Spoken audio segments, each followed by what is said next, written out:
Ladies and gentlemen, welcome to Tomahawk Stadium for the first edition of Friday Night Lights for the 2014 season, featuring the Indian Hill Braves versus the New Richmond Lions. This year's teams feature a very young squad for the Braves and a brand new coaching staff headed by Tony Arcuri. Bob, what do you think the keys to tonight's game are going to be for the Braves? Well, I think for the Braves, the first quarter is going to set a tone. We've got a young team at Indian Hill, a team with a bit more experience at New Richmond, and if Indian Hill can calm down, I think they can control the ball, avoid turnovers, and get into a rhythm as the first half unfolds. Talking to the coaches earlier this week, Indian Hill with this young offense, you're going to see a freshman quarterback starting for the Braves this year, and Danny Vanaski. And you'll also see Reed Eichholz on the field probably just about 95% of the time. He's playing both ways. One of the few players that will be doing that, Bob. You're going to see them featuring the wing T offense that was made famous by Tubby Raymond at Delaware many years ago. The wing T offense is known for misdirection. You're going to see them lining up lots of different ways, trying to misdirect the defense, and we should see a very, very lightning fast offensive game from the Braves. As you said, the key is going to be, can the Braves stay calm? You know, Tony has really instilled a team approach here. You're going to see a lot of players doing a lot of different things on both sides of the ball. I agree. Earlier this week, the Indian Hill Television Network was able to interview Coach Arcuri to find out how he was going to launch this first year. So let's roll that tape on Coach Arcuri, guys. Hello everyone, I'm here today with our head football coach, Mr. Tony Arcuri. Welcome, Coach. Well, thanks for having me on the show today. What are the strengths of your team? I think we have several strengths. I think probably the biggest and the most important is the fact that we have some pretty significant team unity.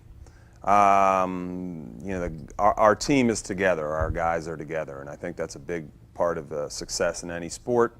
And I also think our numbers are pretty good. As far as, Division IV schools go, being up in the 60s should give us some depth and an opportunity to play some guys on one side of the football.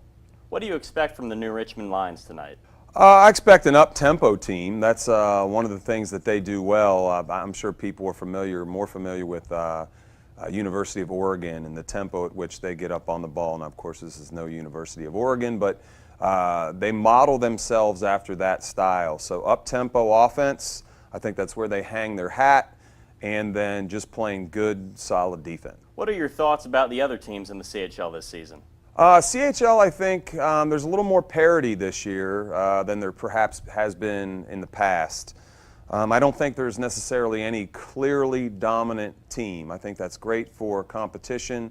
Overall, it's great for our league in general. Of course, Wyoming is always at the top of that list. Madeira's had success recently. Taylor has come on last year, and I think they're feeling pretty good about where their football program is. But again, overall, I don't think there's anybody that runs away with this heads or tails above anybody else. Now, what would you say was the biggest challenge this season to overcome? I think there's a big cultural shift that has to take place and had to take place, and it's still we're still in the midst of that. Football, biasly is unlike any other sport in the sense that, it really takes a full year-round commitment. And that's not to exclude players from other sports. We have to have that at a school our size. But those guys that aren't involved in other sports in the winter and spring, things like that, I think that was the biggest challenge to get people to understand that football success requires a commitment that is year-round. What are you looking forward to this season? I try not to project season-wide, or season-long. I think one of the things that we're telling our football team, as you know, is that we really need to have a day-to-day focus, if not a minute-by-minute focus, a play-by-play focus. And I think if I get too wrapped up in projecting outward, what am I looking forward to, I think I tend to lose focus. So right now I'm looking forward to what we're going to accomplish today when we play New Richmond. Well, thank you for coming on the show. Any closing remarks you'd like to add? Only that, hey, football-wise, it's very tough for us to be successful without fan support. So I would say everybody out there, come out tonight, be rowdy, be crazy, be proud in your Indian Hill football Braves. You heard it here first, Braves. See you at the game. Well, that was Coach Arcuri with a preview of what to expect tonight in this season.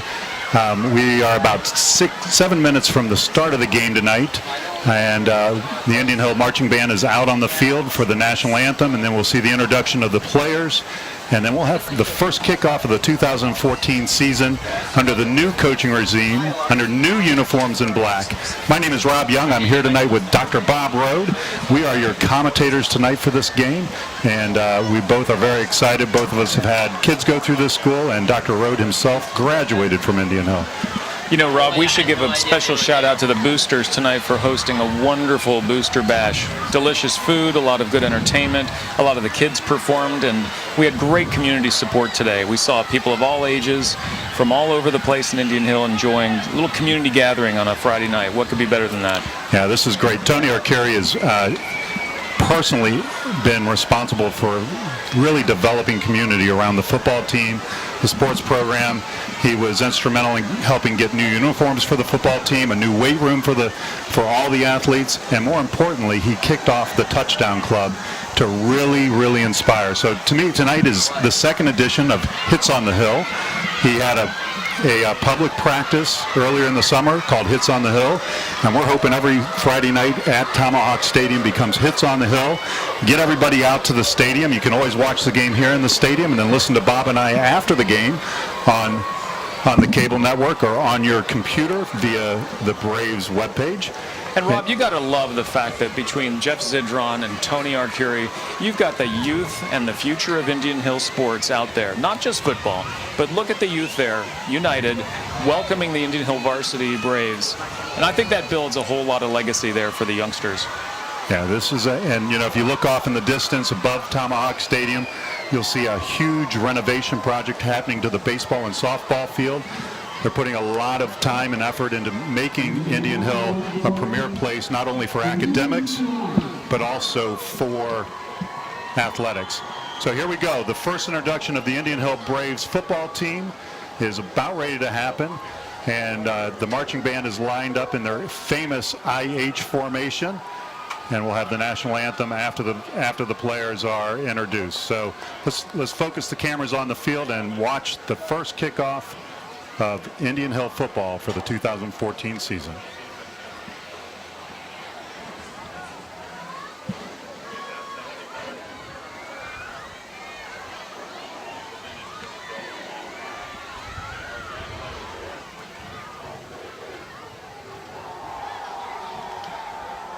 So Bob, while we've got a little bit more time here, tonight's game is a matchup against, like you said, a young Indian Hill squad who didn't have a very successful season last year against a new Richmond team that missed the playoffs by 3 points, literally by 3 points. They went 9-1 last year.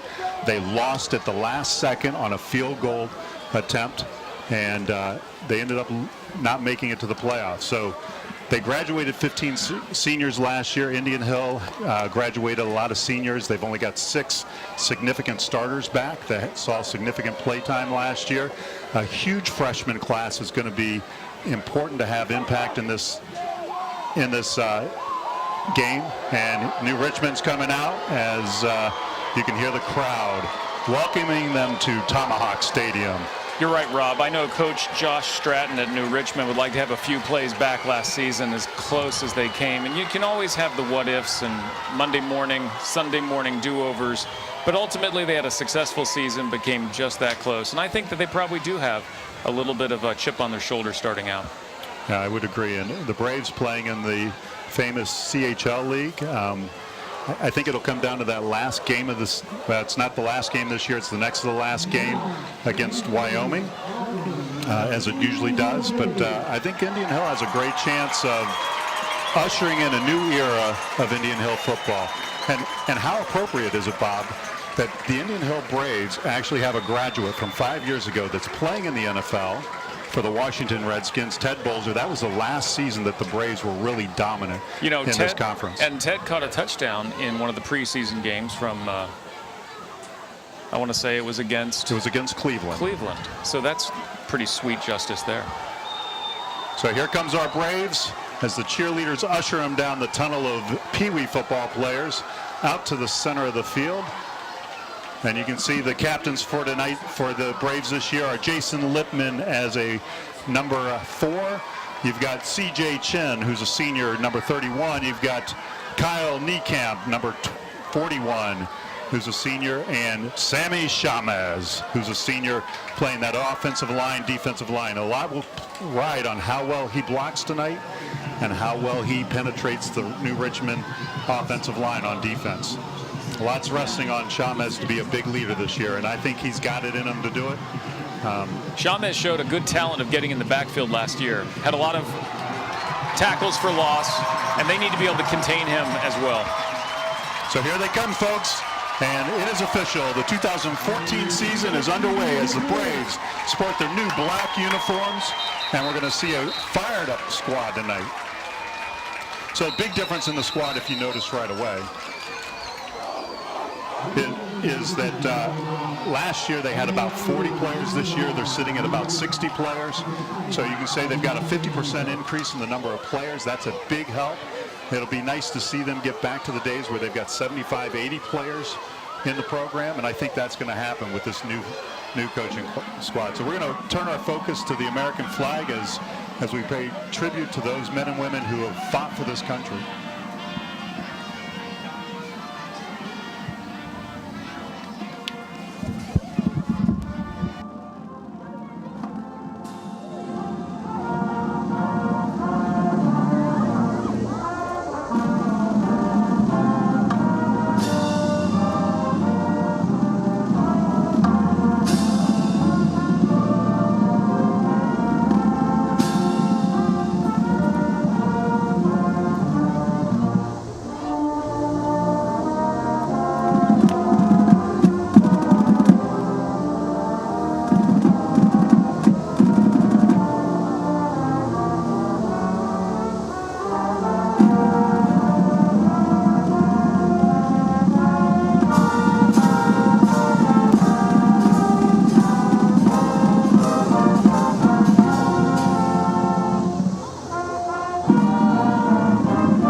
So, folks, as we get ready to go here, first night of Tony Arcuri's head coaching regime here at Indian Hill.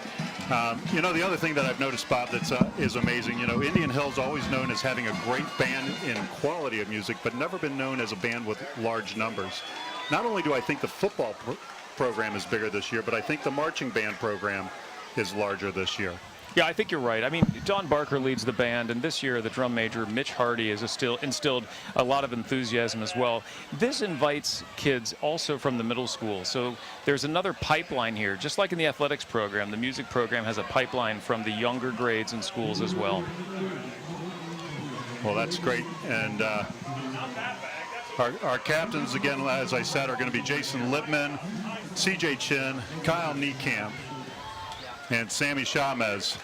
And it looks like the Braves are going to start off receiving the ball. In the backfield for the Braves is number 4, Jason Lippman.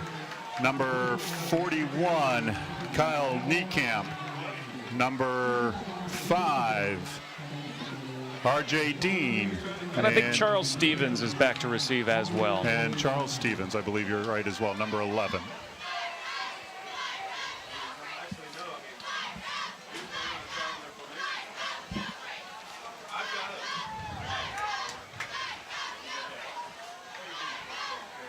So as we get ready for the official start of the game, the official has whistled the start, and New Richmond kicking off to the Braves.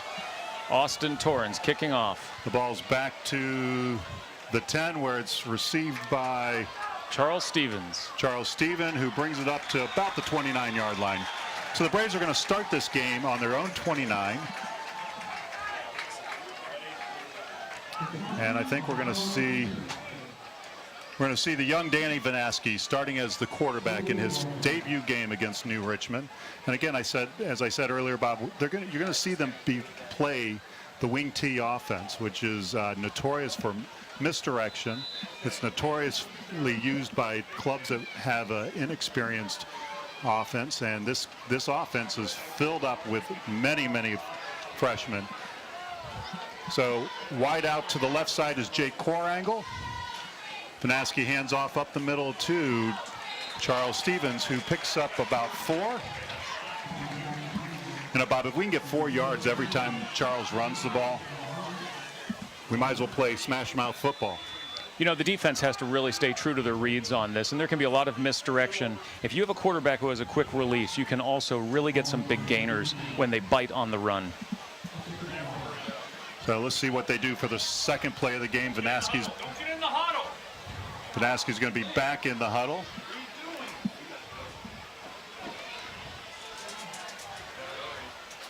And the play clock is ticking down here on the Braves. Let's see if they can pull this snap off. Vanaski back with the handoff to number 1. Number 4, Jason Lippman up the field. He's close to a first down. He's going to get spotted about the 39. Should be good for a first down. Yep, they're marking it just past the 39. That'll be good for the first down. Got a good seal block on the edge there that sprung Jason for a few yards. So that was first 2 plays, run plays for the Braves, pick up about 10.5 yards. It'll be first down Braves at their 39. Wide out to the left side is number 88, Jake Korangle. It's a handoff fake up the middle. And it looks like they picked up about 2.5, maybe 3 yards on that. Let's see where they spot this, Bob. They're going to give them 2 yards on that play. Braves are starting pretty deliberately here. They seem very confident to go ahead and run the ball up the middle and then pop it out to the side. We haven't seen a pass yet. I think you're going to see the Braves try this first series to run the ball, establish the run play, force New Richmond to suck in, and then I think you're going to see some of that misdirection. So right now you've got wide out to the left is Jake Korangle. You got number 8 in motion, and it's a sweep up the middle. Nice cutback there by Jason Lippman. He's got a big gain. Jason Lippman with another about 6 yards on that carry. So it's going to be Braves 3rd and 3 to go.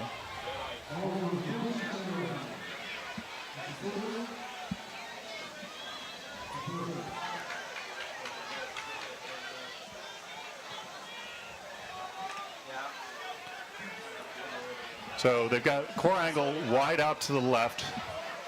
They've got 2 backs, Vanaski under center, and they just pulled him offside. That's going to be first down Braves. You know, I'm going to attribute that play to Coach Schneider, who's a new coach here at Indian Hill at the varsity level, but has coached for roughly 9 years at the youth level. And his favorite play to run was the no play. And the Braves just executed that play perfectly. Drew New Richmond offsides. It'll be a Braves first down. Rob, that's an impressive amount of poise there early in the game. Not letting anyone get ahead of the snap count, drawing them off sides. That's a beautiful first down for Indian Hill. So it's Braves on the 47 with a first down. Vanaski under center, wide out to the right this time is Korangle. Quick pass out. Oh, and Korangle couldn't hold on to that pass. I think he heard the footsteps coming on that one. So our first pass play goes incomplete. Vanaski did a great job of putting the ball out there, and Korangle just couldn't hold on to it. So coming in for the Braves is number 9, Jack Sturwald.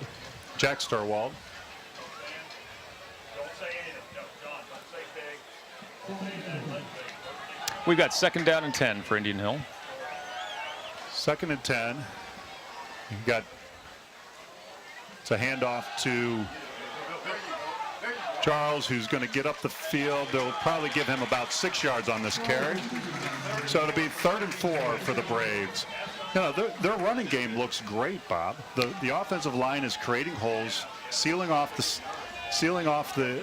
tackles and allowing Charles to, we're pretty much every time we carry the ball getting 4 to 5 yards. Absolutely, and this is not necessarily the biggest offensive line we've seen at Indian Hill, but they're pretty agile, they're bright, and I think at this point in time they haven't really gotten too tricky against New Richmond. They're really creating some holes and letting the running backs do a lot of the work with some extra yards after the contact.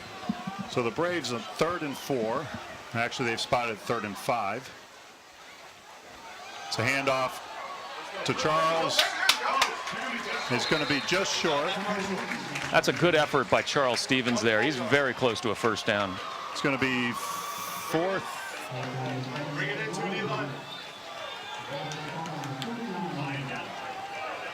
It's 4th and about a half yard to go.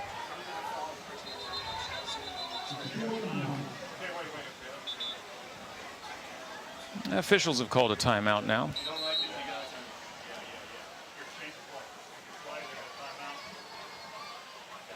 Well, so far, Rob, we've seen a lot of effective running from Indian Hill.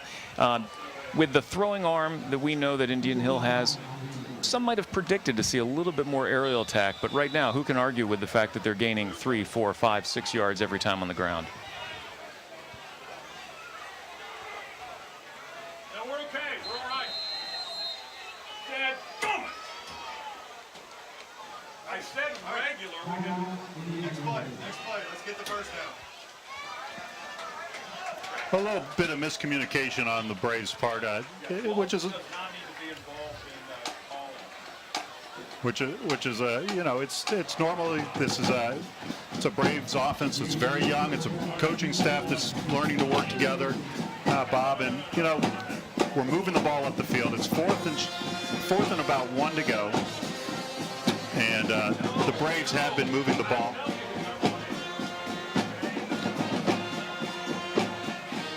Last time they found themselves in this situation with 3rd and short, they effectively converted the first down with a hard count, causing New Richmond to jump off. So we're going to see the senior Charles Stevens, number 1 in the backfield, with Vanaski under center. Looks like they're going to have Corangle wide right, and there's that misdirection. Number 6 with the ball. That's Dawson Eichholz for the first down. That's what we were talking about with this wing T, Bob. It's a misdirection. You can see it was a fake handoff. New Richmond sucked into the middle, thinking it was going to be up the middle. And it was a great handoff by Vanaski to Eichholz for the first down. So the Braves effectively have converted 2 3rd and short, 4th and short. Rob, it takes 11 on a play like that. You had wide receivers blocking downfield, creating enough space just to get that first down conversion. So we've got Corangle lining up wide left. You've got Eichholz and Stevens in the backfield. Stevens is going to pick up about 2.5 yards on that play. So it'll be Braves 2nd and 8. Braves are really hanging onto the football here, chewing up a lot of clock. This is an amazing possession for the first possession of the year. So you're going to see the junior receiver, Nick Heidel, in this play.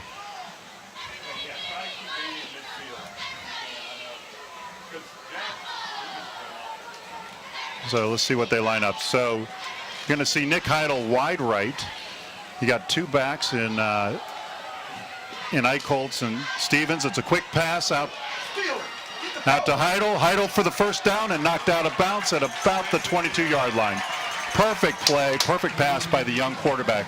So Danny Vanaski is showing why he is the starting quarterback for the Braves. Rob, that's a really nice touch pass. The timing was fantastic. Heidel just had to turn. The ball was in his hands, and he knew where the first down marker was. Nick Heidel's one of those key players back this year. He's a junior. I really like the way this team is working together. I really like the way Arcuri has really formed a culture around this team. And that says a lot in such a short time. I think Arcuri was given the job back in February. And in a very short period of time, he has created a community and a culture in this program. Vanaski with another pass to Heidel, who catches it, who struggles to get about 6 yards on that carry. I think they're going to mark it. You know, They're going to give him 7 yards, so it's going to be 2nd and 7. Nick Heidel, and all 160 pounds. It took 4 New Richmond defenders to bring him down there. Nick Heidel just has great hands.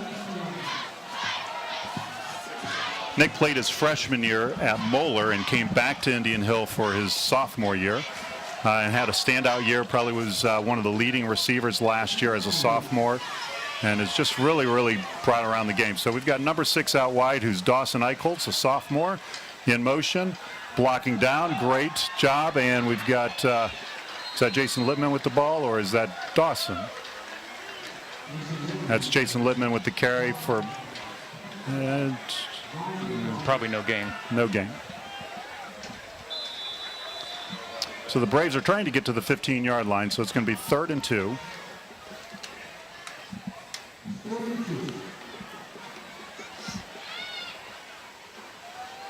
Now this team, Bob, is made up of 15 freshmen, 15 sophomores, 16 juniors, and 13 seniors.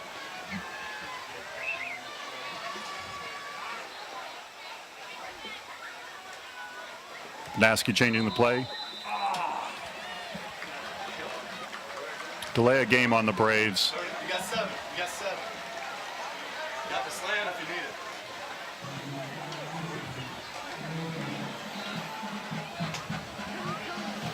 it. This backs the Brave up for 7 yards, which we've seen our runners being able to carry the ball through that. But you got to think that they're going to be cut in a loose coverage on this play, looking for that passing play.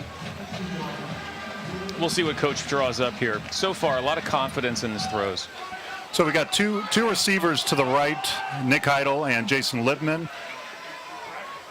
Dawson Eichholz in motion, hands us off to Charles, who's going to be short of the first down.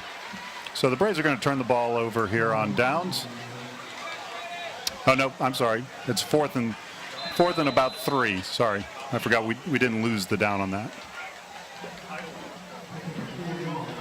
Rob, the Braves have possessed the ball here for approximately 8 minutes on this opening drive.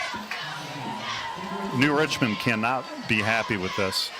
But the Braves have controlled the clock. They've controlled the tempo.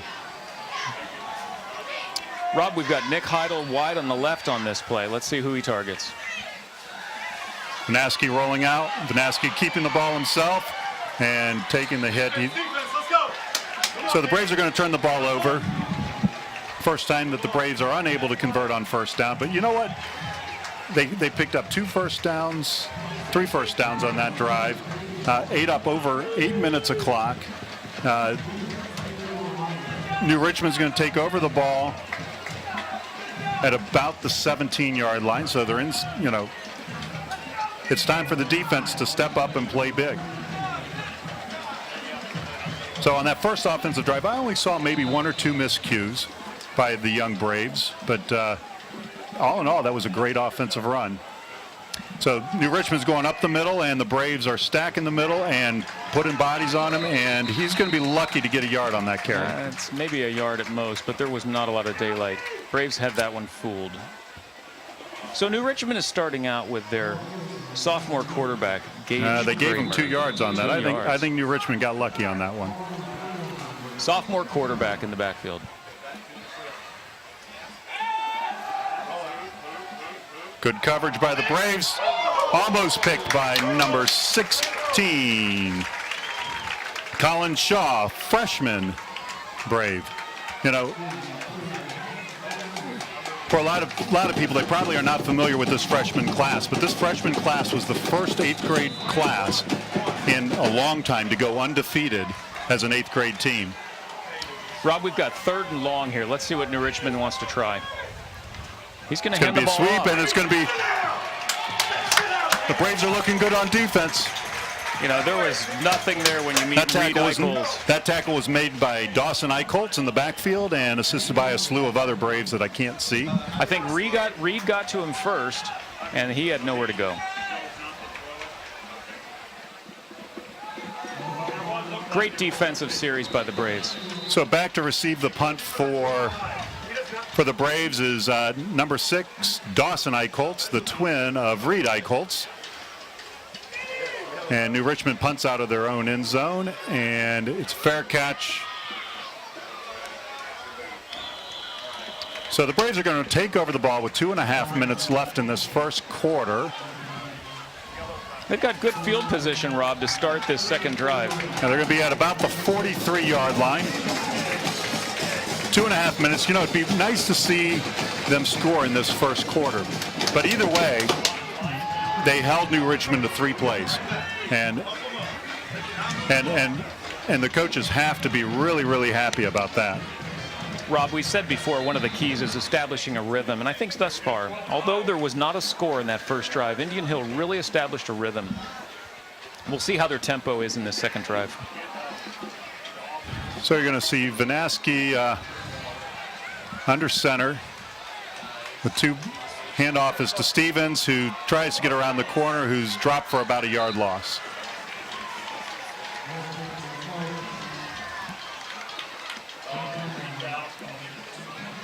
So it's going to be Braves 2nd and 11. Yeah, go ahead. I'm going with you. Yo, hey. Yo.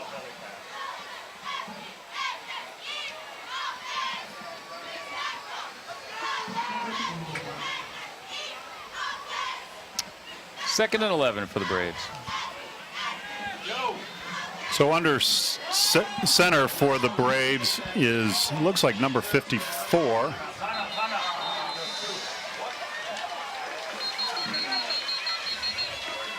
So the Braves are going to get called for too many men on the field. Why don't we have a split end in the game? Bree went in. He came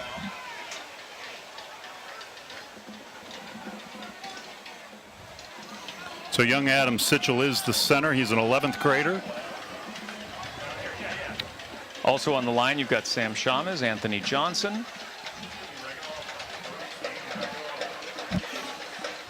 Now, I'm really impressed with this offensive line. They are not the biggest offensive line that you'll ever see, but they are athletic, they're quick, and they do a great job of holding the defense back from getting back into the backfield. And Rob, Tony's going to get a number of these players back next year, some for 2 years, and some of these kids are going to be here for 3 more years. I think the future bodes well. I like what I'm seeing. You know, this freshman class, the class of 2018, has been talked about for a while. They had a really successful Pee Wee football career. They've had a great middle school career, and they're quickly stepping in and showing why they are the athletes that they are. I don't know the last time we had a freshman quarterback start. So you've got Jake Corangle wide right, Charles Stevens in the backfield, and it looks like Bosworth. You got number 8, Bosworth in motion. Vanaski's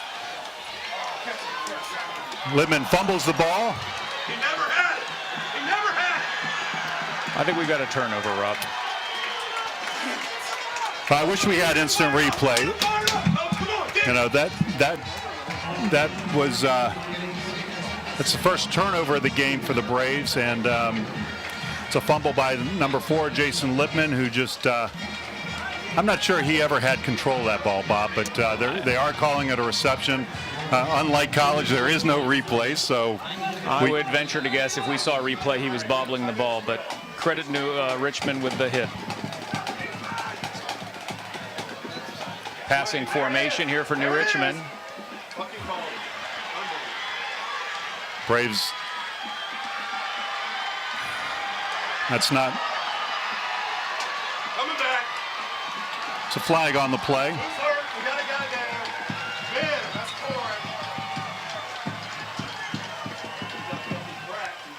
Well, we just had a long run, a few missed tackles, but That ball's coming back Is there for a either flag? an illegal block to the back or a hold. Player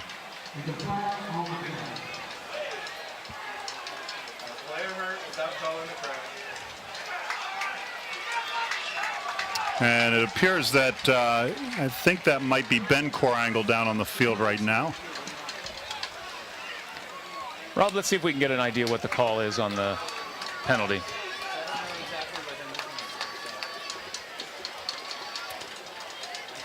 So it's going to be from the spot of the foul. So that's going to be an illegal block to the back, I believe.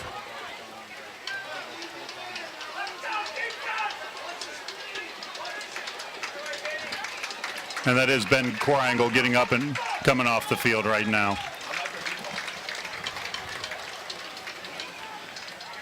So it's going to be first down, New Richmond, from about the 37.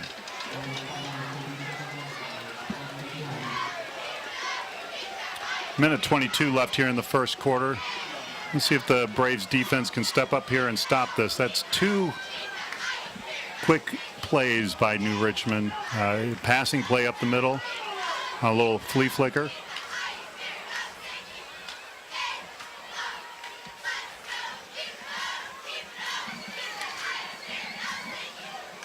So who's New Richmond's quarterback, Bob? New Richmond puts a sophomore quarterback, number 9, Gage Kramer, mostly from the shotgun, it would appear. Wingbacks blocking down or trapping, definitely.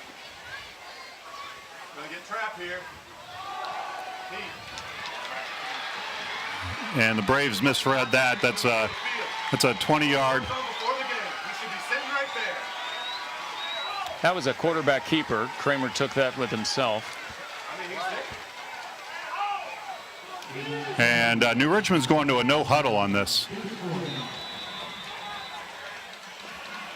So first and about 19, up the middle, and they pick up about 5. Pinch 6. Pinch 6. It's coming right back again. He's brought down by Grad Gontdiner on that play. No huddle again by New Richmond.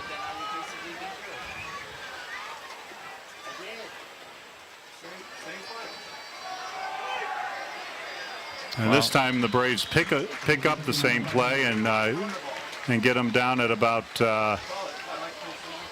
going to be about 3rd and 2 to go. Rob, that was the same play they called before with the big gain, but this time the Braves saw it coming. New Richmond's got a receiver wide to the left and the right. Ball's up the middle by number 42 and brought down by number 52 for the Braves, John Bosworth.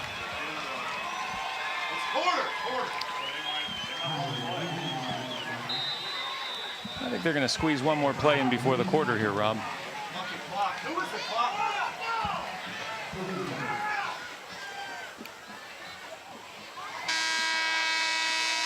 And there's the end of the first quarter.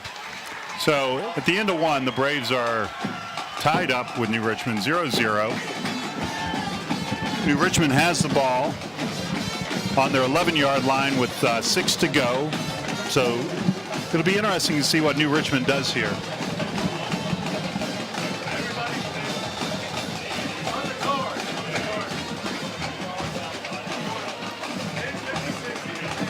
Vast majority of yards gained by New Richmond has really been on quarterback keepers. Misdirection. I'm not sure how they can say it's first down and 6. Somewhere our scorekeeping is not keeping up with it.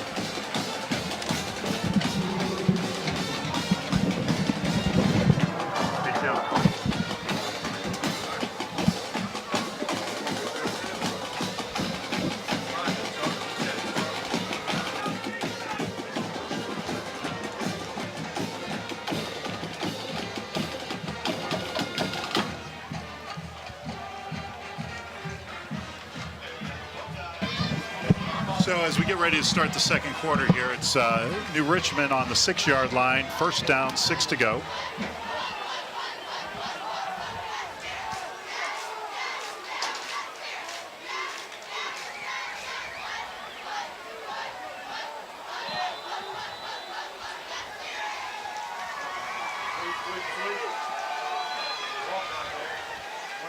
And it looks like New Richmond picks up 3 on that sweep to the right. And he is brought down by number 51, Marquise Bascom. Handoff to number 3, stopped at the line of scrimmage, and maybe for a loss. Really nice tackle there by By Dawson. number 55. Michael Anderson on the tackle. We've got 3rd and goal here for New Richmond. This is going to be a quarterback keep, I bet you, Bob. I've got two receivers to the left. It's a hand up the middle to number 3, and he's in for the touchdown. So with 11 minutes left in the second quarter, New Richmond scores the first points of this game. That was Tyler Anderson on the touchdown for New Richmond.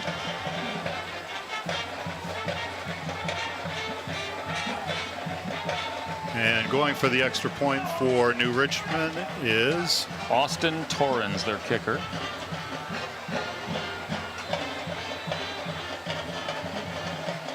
Braves are flooding to the right. And that's good for the point. So the score is 7-0 New Richmond with 11:06. The Braves will be receiving the ball. So the defense is also young. And that time New Richmond kind of had their way with us. And it pretty much came on 2 big plays, a slant up the middle and that big quarterback keeper for about 35 yards. Well, again, this was set up by a turnover. Braves have been controlling the ball pretty nicely until that opportunity by New Richmond. We'll see if they can put together another drive here to start the second quarter.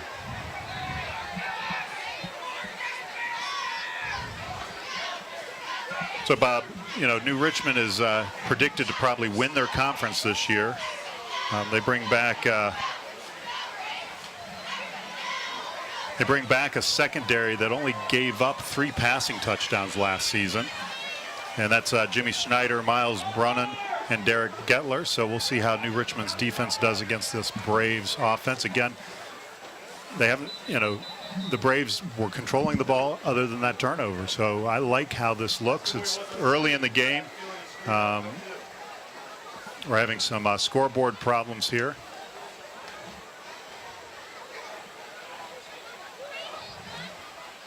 There we go. So the student section has a full house tonight, and a lot of community people out in the crowd tonight. I saw Dr. Miles walking around earlier.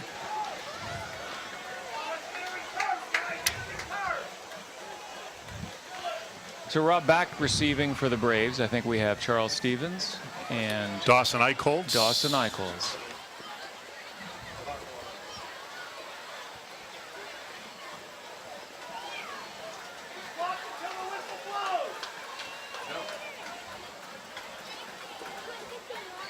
So, you know, you kind of expect this the first week of the season, you know, some miscues, some problems with scoreboards and things like that, but it really takes kind of the momentum out of the game for all the players. Now we're ready to kick off.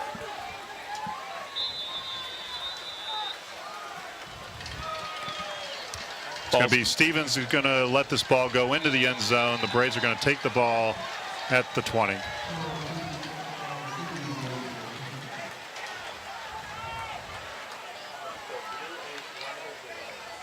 So it looks like we've got Anthony Johnson out on the line. We've got Grant Goddard out on the line. You've got Sammy Chavez out on the line, and you've got Adam Sitchell at center.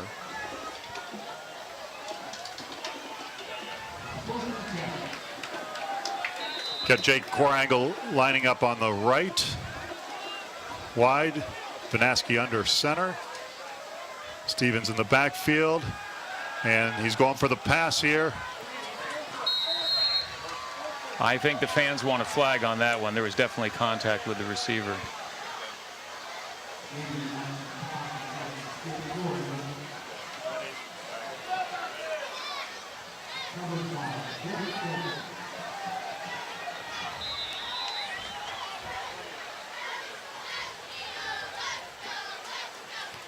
So a key player missing for the Braves tonight on defense is Evan Pugh, who's out with a concussion.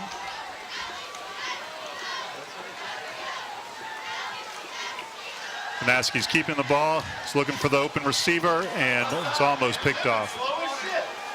You're running side by side. Back and inside. So 2 passing plays for the Braves, both incompletes. We got 3rd down and 10 for Braves.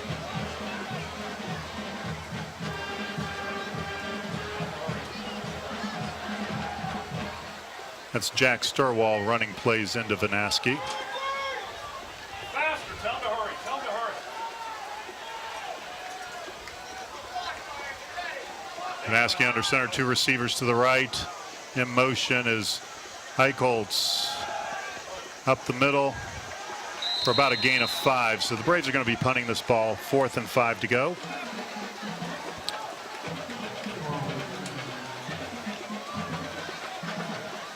Rob, back in punt formation is going to be Nick Heidel.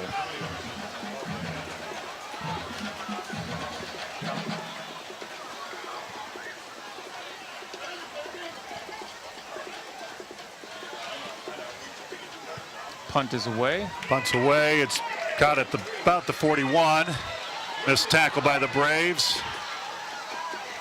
And there's going to be a flag. This is probably going to be I'm going to guess this might be a face mask call against the Braves.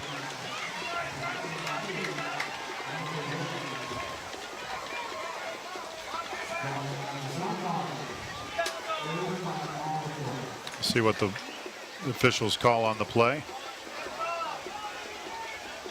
It's a illegal block on New Richmond. So this is going to put the ball back from the spot of the foul. All right.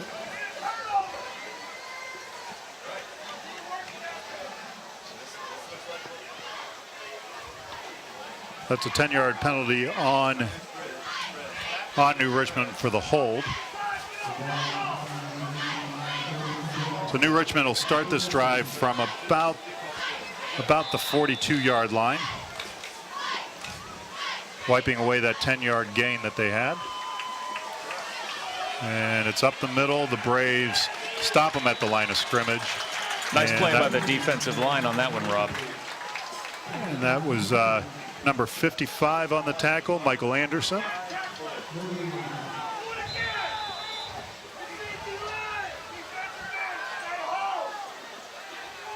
We've got about 2nd and 10, maybe 2nd and 9.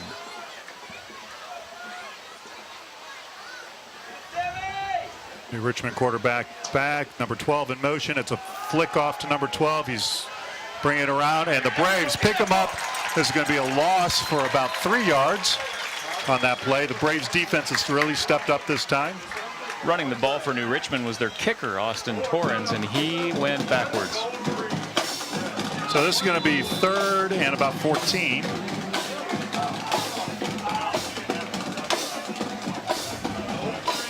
Here you'd love to see the Braves have an opportunity to have a big play. Back up thin. Back up thin.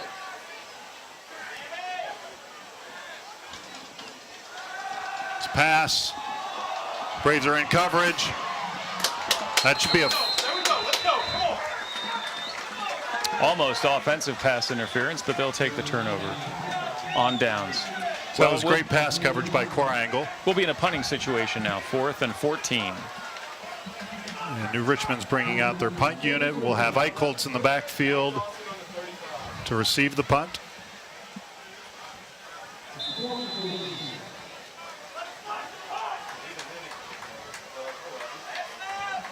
That's Dawson Eichholz in the back to receive the punt from New Richmond.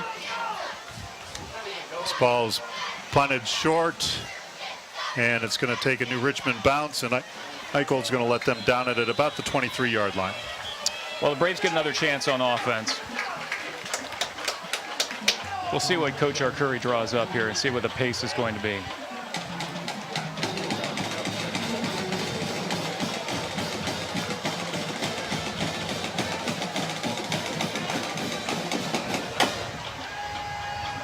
So you got Nick Heidel out there, so you got to think they're going to go for a pass play on this, Bob. You got Vanaski under center.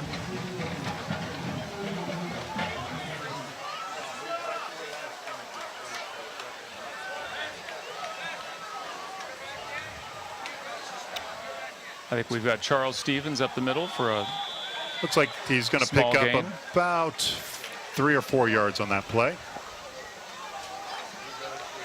Rob, this is how Indian Hill started out the game. 3 or 4, 5 yards, running up the middle. So it's going to be 2nd and 7. I think the Braves are trying to speed up the pace of the offense a bit, develop a little momentum. Got Nick Heidel wide right for the Braves. It's a handoff. Nice 2nd and 3rd effort there, and That a late should be hit a late hit. on. So that was a great carry by number 8, Peter Bosworth, but that was definitely a late hit by number 53 for New Richmond. That's first down Braves at their 36-yard line. 7:54 left in this quarter. Reed Eichholz comes into the game here. You're going to see Reed Eichholz under center. A little different look for the Braves. And it's a quarterback keeper up the middle. So Reed has to be one of the most versatile players on this team. Not only is he playing quarterback, he's playing tailback, he's playing receiver, and he's playing defensive back and off defensive line occasionally. Well, it's hard to argue, Rob, when you can get a good 4 yards on just a simple straight-ahead play, keeping them a little bit off balance. Naskian, and that ball is handed off to number 8, Bosworth, who's hit at the line of scrimmage. So it'll be 3rd and 7.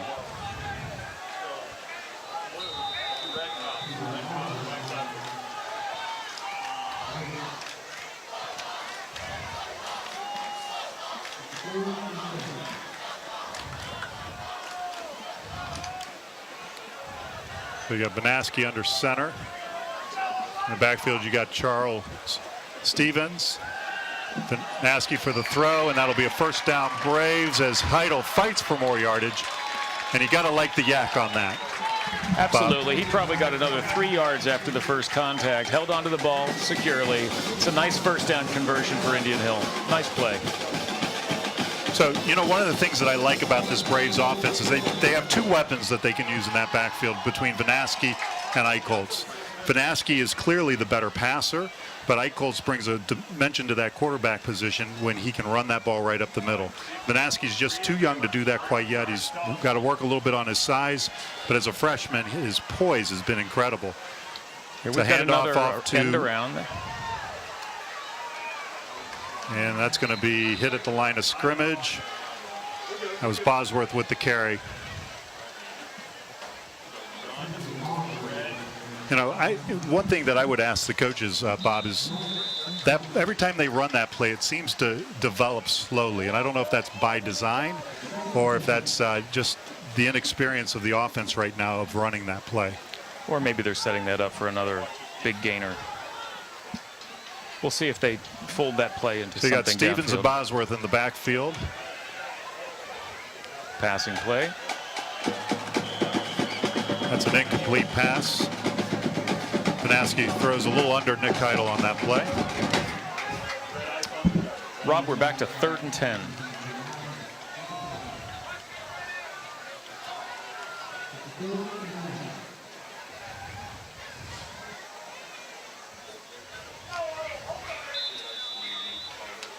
I think the time possession really is in the favor of Indian Hill, but it's a game of big plays and turnovers thus far. I think we've got a procedure on Indian Hill. Illegal start on Indian Hill. So it's going to be 3rd and 15 on about the 47-yard line now, Bob.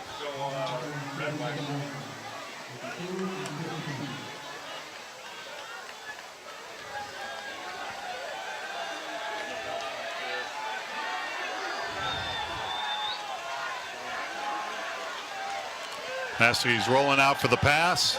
He's got to get rid of it. He's got to get rid of it. And it's a catch. First down, Vanaski. What Beautiful poise by the poise. freshman quarterback. And you gotta- Vanaski waited to the last second to throw that ball. That's what caused that play to actually work. Rob, you've got to give Big Joe Semrad some credit there. He made a tough catch off balance and then leaned forward, knew where the sticks were, and got the first down. That was a great catch. Great throw. Great save on a 3rd and 15. You got to like the poise of Vanaski, a freshman quarterback with 2 New Richmond guys barreling down on him. He waits, and he throws the pass and gets the completion. Big pickup for the Braves, who are now on their 37-yard line. Vanaski under center, 2 backs. Hand off to Stevens, who's going to roll this one out to the side for a huge pickup. Another first down for the Braves. So the 1-2 punch by the Braves get 2 quick first downs. The Braves are down at the 23-yard line now. Rob, that was fantastic blocking, and you give Charles Stevens a head of steam. He is not an easy young man to take down. Looks like we've got New Richmond's called a timeout. I don't think right. their coaches are very happy with how many big plays they've given up back-to-back here.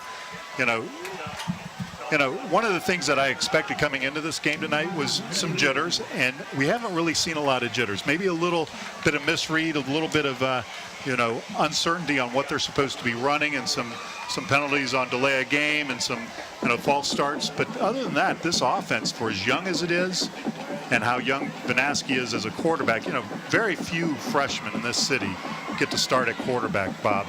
And he's leading this offense with great success. Couldn't agree more. It's not a question of poise or jitters. Right now, there's just some execution and some turnover issues. And otherwise, the Braves have really controlled the ball quite well. We've got about 4 minutes, 43 seconds until the halftime. We'll see if the Braves can put something together here. Now, so this is going to be Eichholz under center, I think, this time. Little change up. You got Stevens and Lippman in the backfield. You've got Heidel wide left.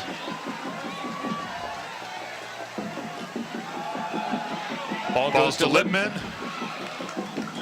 who's going to be spotted at about the 20-yard line. So a pickup of about 2.5, 3 yards on that carry. Again, if you get 3 yards every carry, Bob, we're doing well.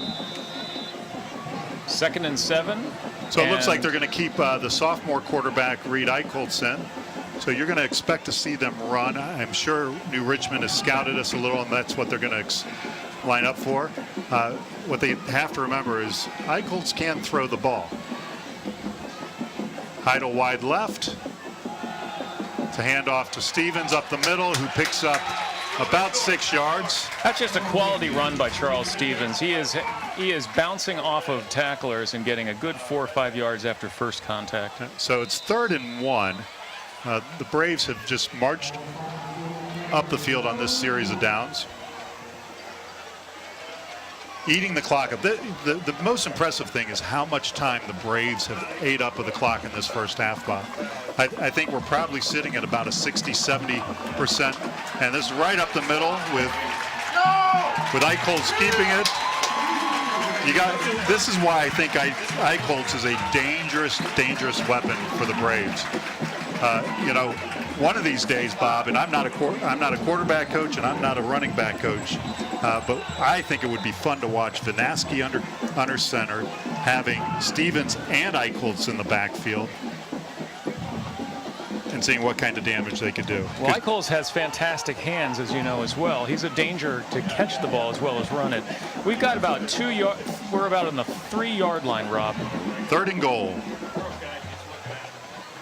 And we've got 4 plays to do it in. Misdirection to Lippman, touchdown. Touchdown, So the Jason Braves score Lippman. the first touchdown of the season off a handoff to Lippman up the side. Braves captain scores the first points of the new era, 2014.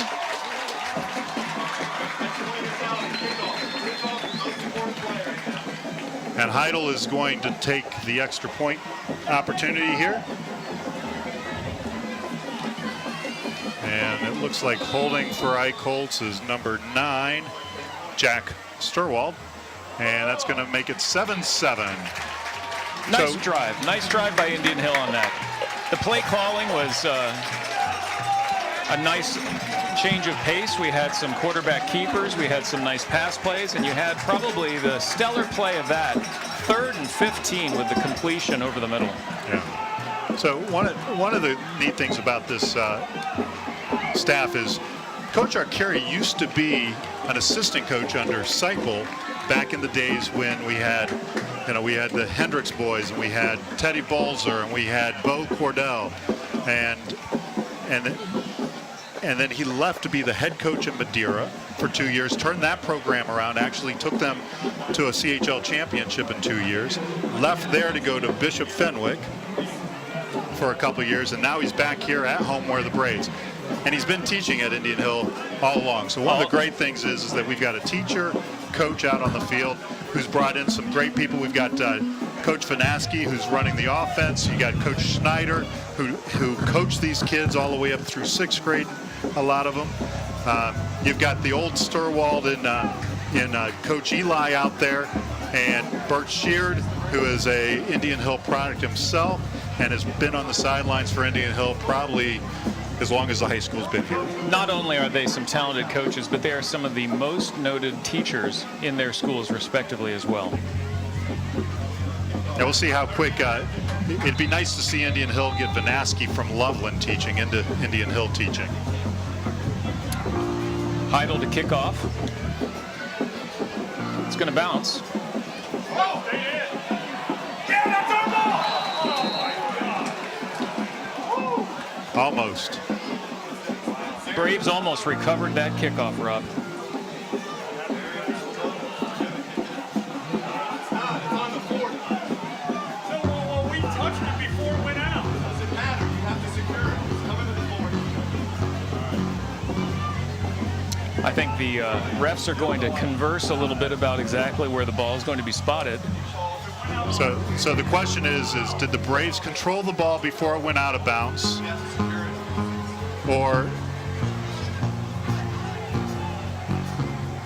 Or is this going to be brought out to the 40 for kicking it out of bounds?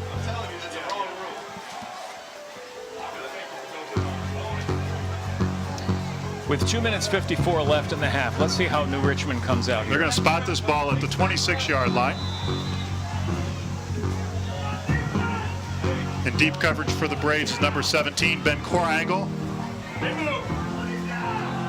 And the Braves blitz this and push him back for probably about a half-yard loss, maybe a yard loss. Nice wrap up by sophomore Dan Becker on that play, I believe. I believe you're right. It was Dan Becker, number 7, on the tackle. We have noticed that New Richmond has been going no huddle with their offense. Back in shotgun. Corangle at the center. We've got the other Corangle at the corner to the right. We got the Eichholz boys playing linebacker, and they're going to call a false start, I believe, on New Richmond. I think their wide receiver left too soon. So false start on New Richmond. That's going to push them back another 5 yards. I don't think New Richmond's offense knows what to do with this new defensive scheme. That this is not the same defensive scheme that they ran the first quarter. They've mixed it up a little. They're flooding the box. So it's 2nd and 16 for New Richmond. Braves are in pass coverage. Pass is complete, but covered up by Corangle, who drives the receiver out of bounds with the help of number 53. And they've got the clock still running there, Rob. Gotten there. So it's going to be 3rd down and 9. Go. Corangle at safety. It's going to the back.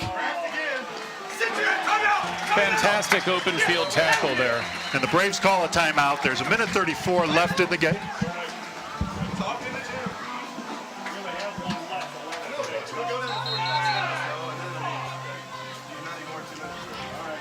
Rob, I think that was Nick Heidel with the fantastic open field tackle again. It was. Let's talk about fair catch of the ball. Unless it's a low pitch.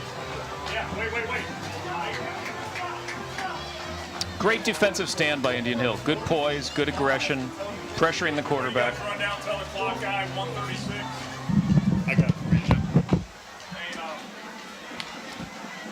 So we're going to reset the clock here. We've got about a minute and a half. Braves are set to receive the punt. New Richmond just couldn't get anything going here at the end of the second quarter.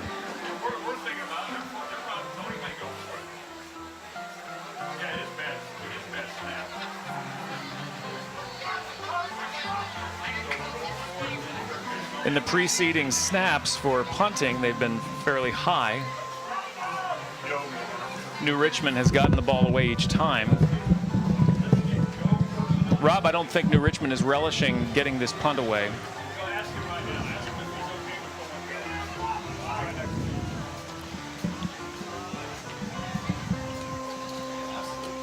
So it's 4th and 8. New Richmond has the ball on their 18-yard line. I mean, the 28-yard line, sorry. Back to punt is Josh Trivett, offensive lineman, doubling up as punter. And the back for the Braves to receive the punt is number 6, Dawson Eichholz. Who's going to let that go out of bounds? We got a minute 20. They're going to mark this ball at the 40. They are not stopping the clock.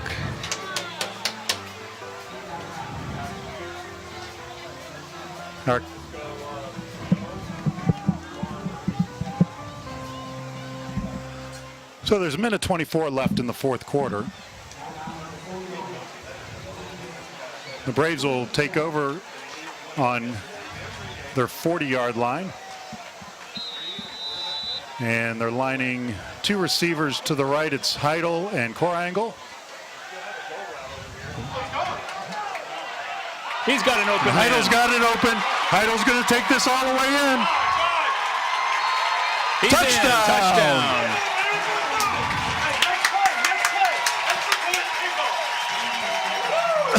So, one play, Vanaski shows why he's got an arm.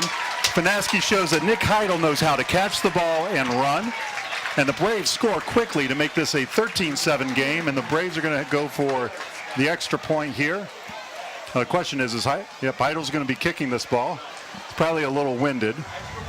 Rob, Heidel just snuck behind the defensive back there, and Vanaski was able to loft it right over the DB for a beautiful catch in stride. So the Braves have quickly shown that they've got talent, they've got speed, and they've got poise.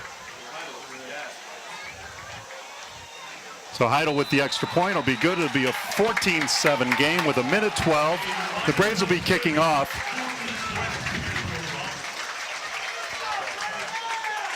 So the Braves, the coaching staff has to be happy with the play of this offense. They've Get water bottle out to Heidel. We need water bottle to Heidel. Hey, get Charles. Charles just took himself out. He's not going to play another rep this half. He put freaking Derek in there. I don't think that New Richmond really anticipated having this much success on the Indian Hill squad side early in the game. He has not been squibbed one time. I mean, he has, but it was a deep kick.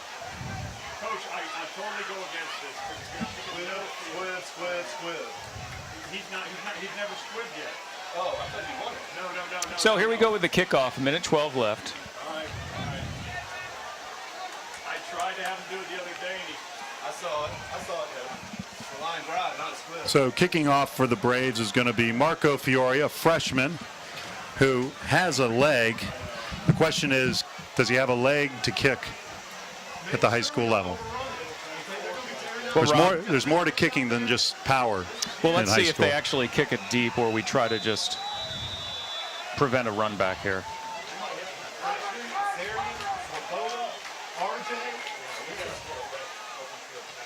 And he goes for the short kick, stays in bounds.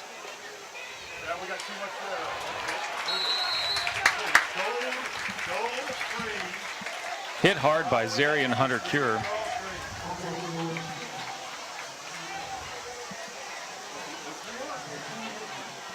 So one of the questions coming up is going to be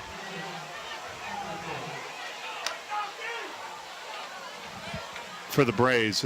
You've seen Nick Heidel out there a lot. You've seen the Eichholz boys out there a lot on both sides of the ball. It's a nice night here at Tomahawk Stadium, but it is hot and humid. Hopefully these boys are going to get a lot of liquid in them during halftime. It's a hand up the middle, and the Braves. That's Dan Becker. Once again, another solid play coming from the sophomore. So New Richmond has not figured out how to handle this defense after that one drive. The defense has settled in. They're showing how quick they are. So give it to him in gashes.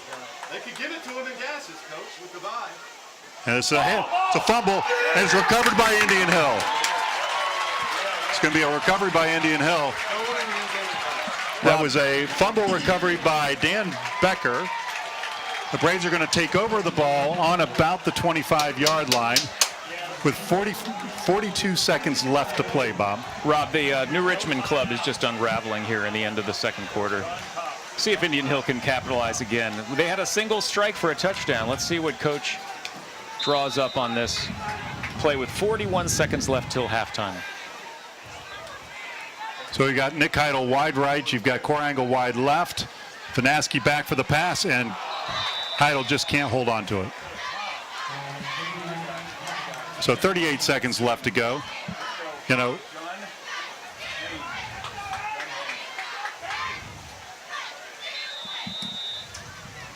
so you got Corangle going wide left. You got Ike Holds in the backfield. You've got Vanaski lining up in the shotgun, rolling it out, throwing it, and almost picked off. Anthony Johnson's hurt. Left tack, left knee.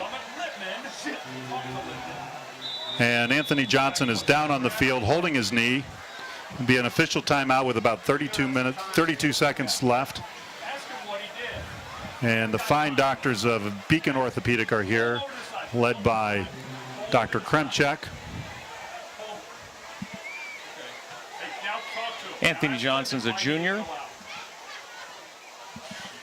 He's been playing offensive line for the Braves.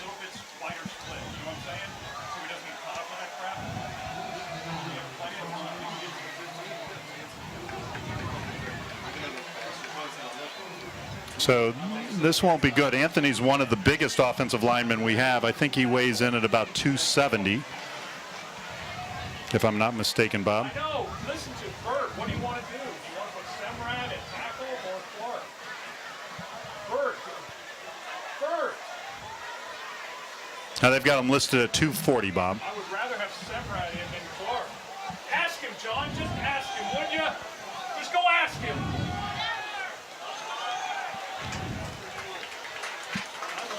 So Johnson is coming off the field,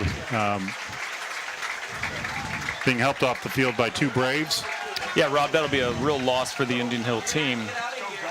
Line was making some very nice running room for the running backs. Well, we certainly hope Anthony's going to be okay. Back to third down. Third down and 10. Braves are in the shotgun with Stevens back. Vanaski taking the snap. Two receivers to the left. This is a caught ball by Heidel, who gets out of bounds. And he gets the first down. You know, good presence of mind by Nick Heidel. He knew he needed to get out of bounds to stop the clock at 25 seconds, Rob. First down, 25.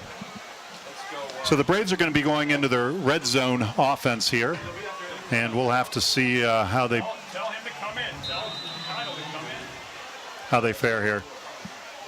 So, Bob, with 14-7, the Braves are showing they have a couple different looks out of this wing T offense, and it's a big throw to the end zone, and Heidel's up.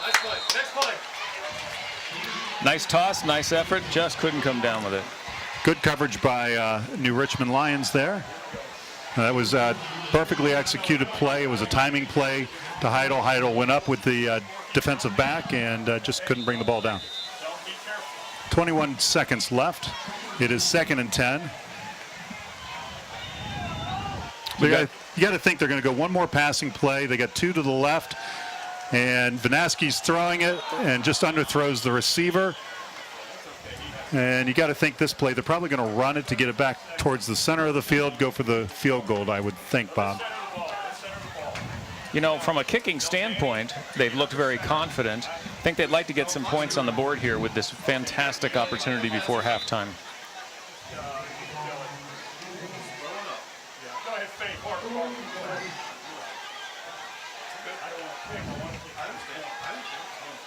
So you got Stevens in the backfield, Vanaski in the shotgun, and they're going to be called for a delay of game. Sideline warning. Sideline warning. You. Hey, tell Heidel to get a tighter split, would you? So the Braves are being given a sideline warning. As you'll notice on this field, there is a yellow line there that They'll replay the down. well, it's just a warning, so they don't lose any yardage on it. It's still 3rd and 10.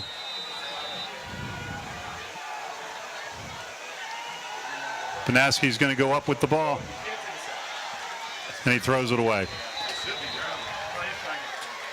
Kick the damn field goal. 4th down. We're on the 15-yard line, Rob. Let's see if they get the kicking unit So out. it looks like the Braves are bringing out their field goal unit, and it looks like lining up for the field goal attempt is going to be Nick Heidel.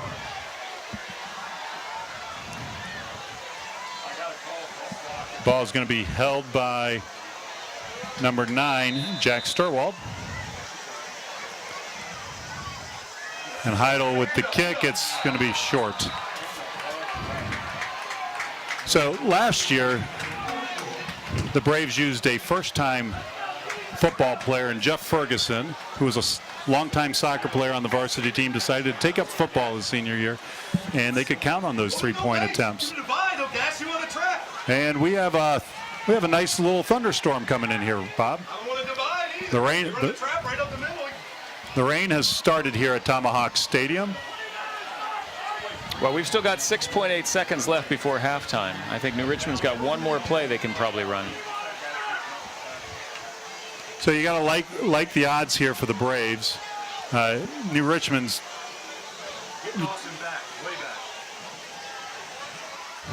so in the playing deep for the Braves. At safety is number 17, Ben Korangle. Looks like you've got Dawson Eichholz playing middle linebacker.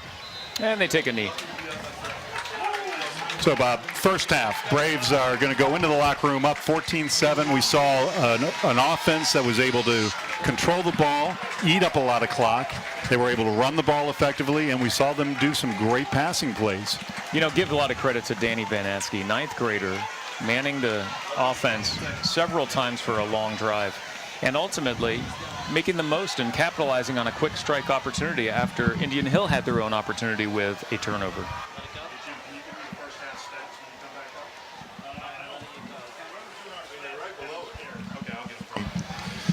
So we'll sign off here at halftime for the halftime show of the Indian Hill Braves Band.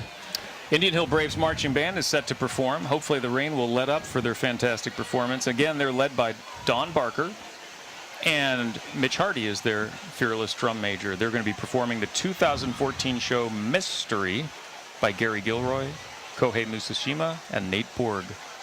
Should be a great show, Bob. We'll see you guys after the halftime show.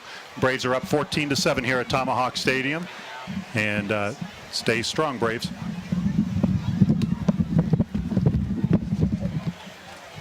Nice job. See if I can get us some stats.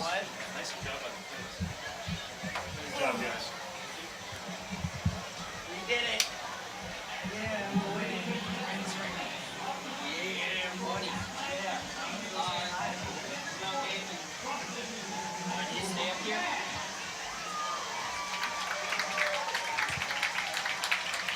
Just like the people on the left. Yeah.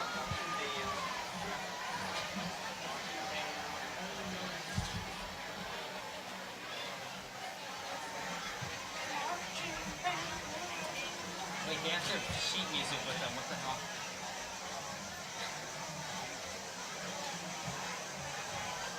Why do they have to have sheet music?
Okay, so can I go now?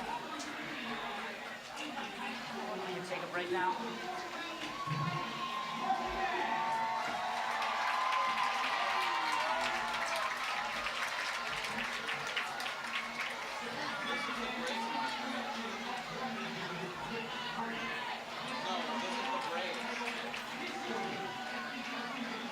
What just happened was New Richmond. Yeah, the one that just played. Frank is an idiot.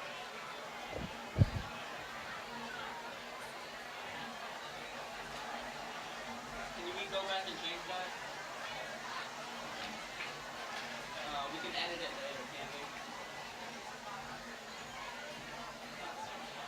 Oh, crap. Frank, you screwed us over. Look up, Frank.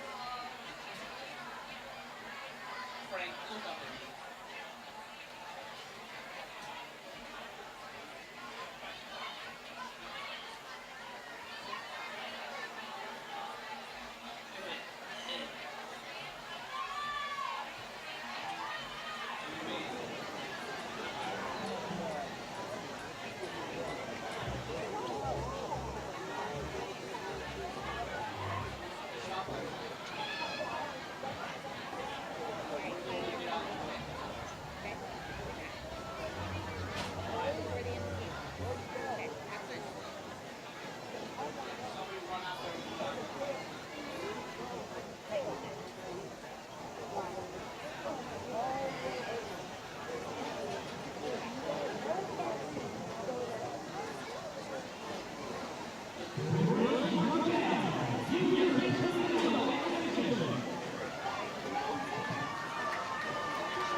So we're back here getting ready for the start of the second half. I'm Rob Young with Bob Rhodes in the booth for this game against New Richmond Lions.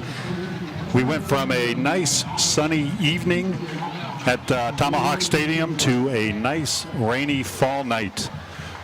The Braves dominated in the first half, controlling the clock about 70% of the time, Bob. And we had some great performances. On defense, we had Dan Becker had 5 tackles. Dawson Eichholz had 2. Grant Gottdiner had 2. And we also had Jake Koringle with 2. So defensively, the Braves held New Richmond to 7 points. And we turned around on offensive side. We ended up with 2 touchdowns, a passing touchdown caught by Nick Heidel, who had 5 receptions for 99 yards. You had Semrad with 1 catch for 17 yards, Lippman for a catch for about 14 yards. And then on rushing, you had Lippman with 6 carries and 19 yards and a touchdown. You had Charles Stevens with 11 carries for 52 yards. Reed Eichholz with an 11-yard gain up the middle. And you had Peter Bosworth with 3 carries and 9 yards. So the Braves were able to control the clock. They showed great poise on offense, Bob. And their defense, other than giving up 2 big plays in the first half, really dominated New Richmond's offense. Right, and there was one big turnover that really turned it around for New Richmond. But other than that, they really couldn't muster much of a drive, Rob. And although, you know, the rain's coming down here at halftime, I don't think that the crowd is at all disappointed that we're up 14-7. That's a pretty good auspicious start for this Indian Hill crew. Again, we've been talking about the fact that these are some 9th, 10th, and a lot of 11th graders. This is not a senior-dominated team. Granted, there's great senior leadership, but you're seeing some key tackles, key turnovers, some excellent passing, throwing, running by some of the underclassmen. Yeah, it definitely is a prelude to what's to come. You know, by all measures, this is a rebuilding year for Indian Hill. It's a very young squad, freshman, sophomore, heavy on the field a lot. You've got 6 strong seniors that are showing great leadership out there, and you have an offense that's being run by a freshman quarterback, and they've shown some great poise. There was some, you know, we were worried a little bit at the beginning of the game about jitters, about you know, coming into the big show against New Richmond, was the favorite team. They had a 9-1 season. They bring back. Their backfield is incredible at stopping touchdown passes. They only gave up 3 touchdown passes all last season, and the Braves were able, with a young quarterback, made a great pass to Nick Heidel for a great touchdown reception to take this game to a 14-7 game. That's right, Rob. Again, Nick was able to slip behind their senior leader defensive back and snuck behind him for that beautiful pass that he caught in stride coming down the far sideline, right in front of the student section, which was an added bonus. So the coaching staff at Indian Hill has to be happy with the way they're playing. They have to be happy, you know, with the minimal amount of mistakes that they've made. The Braves are going to be kicking the ball off here to New Richmond to start the half. And, you know, again, it's first game of the season, first half I'll take all day long. Now let's see if the Braves can continue to build on that momentum and finish out this game with the W. Now, in years past, you'd see the Braves take a nice lead, and then for whatever reason, conditioning, fluid management, we'd be plagued by the cramps. We'll see if they've had an improvement this year. It's not just fluid management, it's conditioning, and it's players going both ways.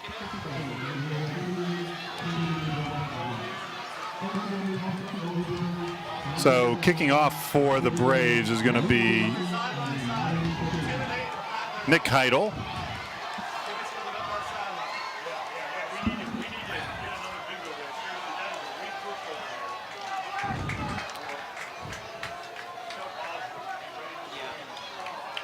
Back for New Richmond are 2 backs, number 22 and number 21. So there's going to be a short little bounce. It's going to go out of bounds at about the 34-yard line. Rob, that's the same technique they used in the first half, and they almost recovered that kickoff at about the 30-yard line. So we'll see if they continue that trend. Well, they're going to spot this ball at the 31. That's to the Braves' benefit. I think that ball went out more around the 34-yard line, but we'll take it there. So the question I have, Bob, is because the Braves are so young, because we're small on size, I think that's why you're seeing them do these short kicks, kind of loop them up in the air, get them to hit inbounds and kind of bounce out. Field position as well. Don't want to give up a big return. If you can have them starting within the 40-yard line every time, you're avoiding them having the short field. Hopefully the defense can stay stalwart and make some good plays like they've done in the first half. So they move this ball back out to the 35. New Richmond in the shotgun, handoff up the middle, missed tackle by the Braves. Number 3 gets about a 7-yard carry. So it'll be 2nd and 7 for New Richmond on the first play. You know, Bob, you brought this up in years past. It's been fluid management. It's been, it's been the cramps, whatever you want to call it. Let's hope the Braves show discipline and are able to keep playing at the same intensity they have. That's a run up the middle for the first down. New Richmond at the 46-yard line. Well, both coaching staffs are going to make some adjustments, and we'll see what New Richmond has in mind. So far, they've continued with the no-huddle approach. Dan Becker with another tackle there.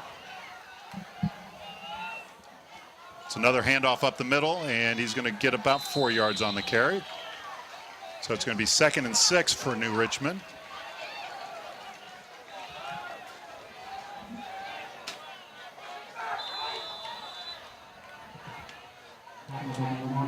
So let's see if the Braves are capable of, we need a big defensive play here to keep them back.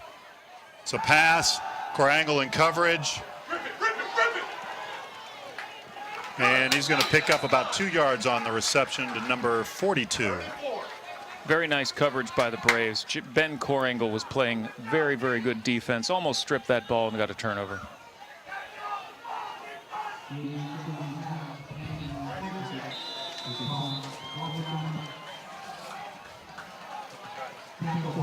We've got about 3rd and 4, Rob. New Richmond's got the slant to the right. Out of the shotgun. Snap. Eichholz is rushing. They're going to flush the quarterback out, who throws the ball over. Great defense by the Braves. Great coverage in the backfield for the Braves. Eichholz flushes the quarterback out to the right side, and he throws it away out of bounds. So they're at midfield here. They're 4th and 4. We'll see what New Richmond decides to do. They're down by 7. Let's see if they go for the first down. Looks like they are not lining up in a punt formation. We'll see if they try to drive the Braves offside. So it's 4th and 4. They're going to go for it. They're going to have... and that's Reed Eichholz getting a little anxious and jumps off and makes contact with the New Richmond offense. So that's going to be a first down, New Richmond, at about the 42-yard line, 43-yard line, excuse me. And we may end up with a little bit of a delay here for lightning. There was a lightning strike that was very visible by our cameras. Let's see if they continue to let him play. It looks like they're going to let him play. And handoff, and he breaks a couple tackles and gets out to about the 37-yard line. We had some movement on the offensive line. Yeah, they're going to call that for lightning now. So we've got 9 minutes and 53 seconds. We've ticked off 2 minutes and 7 seconds here in the third quarter, and we're going to be on about a 20-minute delay for a lightning delay as they clear the field for the time being. And the time right now, folks, is 8:33.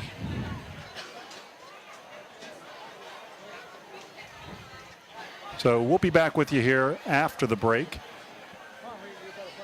So, Bob, the defense, for whatever reason, New Richmond's made some changes on their offense, and it appears that our defense is going to need to get into the locker room during this weather delay and try to figure out how to stop this offense.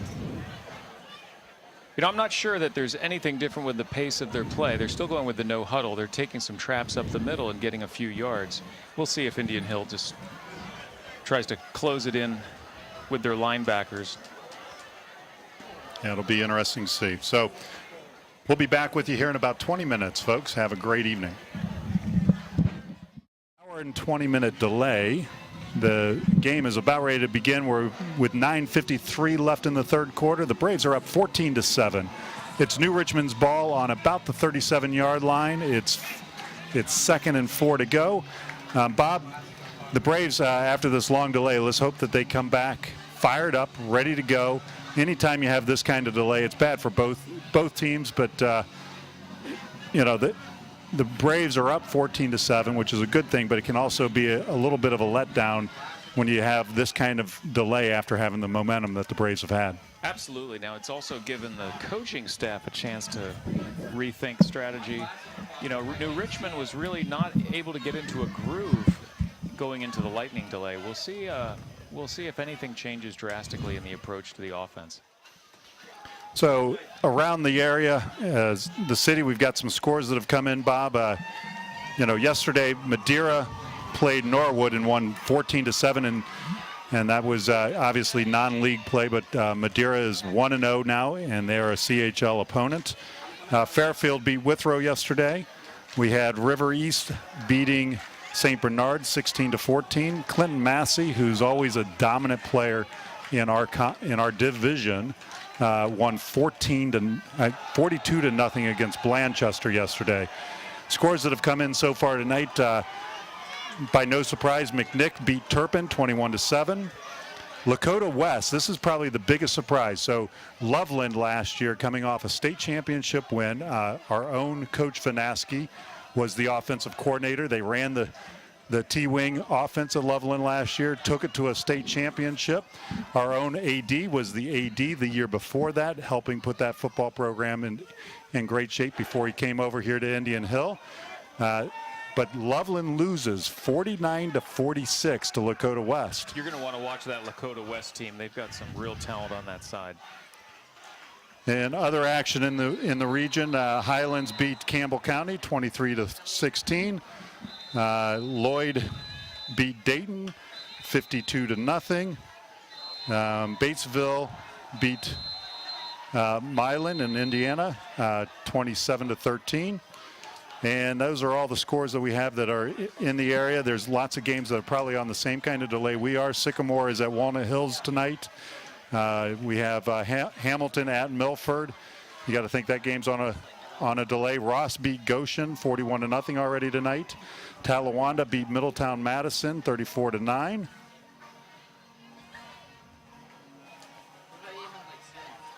Winton Woods beat Princeton 36-7. That's an impressive number right there. Yeah. So football season is underway here in the Tri-State.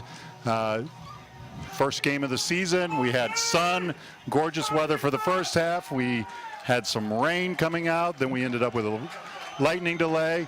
The game is about ready to start here, and it's New Richmond's ball. They're in the shotgun formation, 3 receivers to the left. It's a handoff up the middle, fumble, and it's recovered by the Braves. It's going to be the Braves ball. It's going to be the Braves ball at about the 39-yard line. Let's see who came up with that ball, Rob. That was a really good play by defensive line. There was no hole. I think Reed Eichels was in on that play. New Richmond's number 3 came up with the ball. He must have stripped it away from Eichholz in the scrum. It clearly looked like Eichholz fell on that ball and had it when he went down on the ground. Regardless, we're at 3rd and 6. 3rd and 6 on the 37. Got lone receiver to the left, 2 receivers, 1 in the slot to the right. Indian Hill showing the blitz, falling back now as the New Richmond quarterback changes the play at the line of scrimmage. Snap, it's a handoff up the middle, and number 3 is going to push for the first down. So on 3rd and 6. New Richmond hands it up the middle and gets yards after contact to get the first down. Rob, Tyler Anderson was wrapped up right at the line of scrimmage, slipped away, and that was all a no gain until he got away from the tacklers. And New Richmond still going with that no huddle. Nice tackle by Mr. number 17, who is Ben Corangle, coming in to make that stop for about a 2-yard pickup for New Richmond on that. So it's going to be 2nd and 8.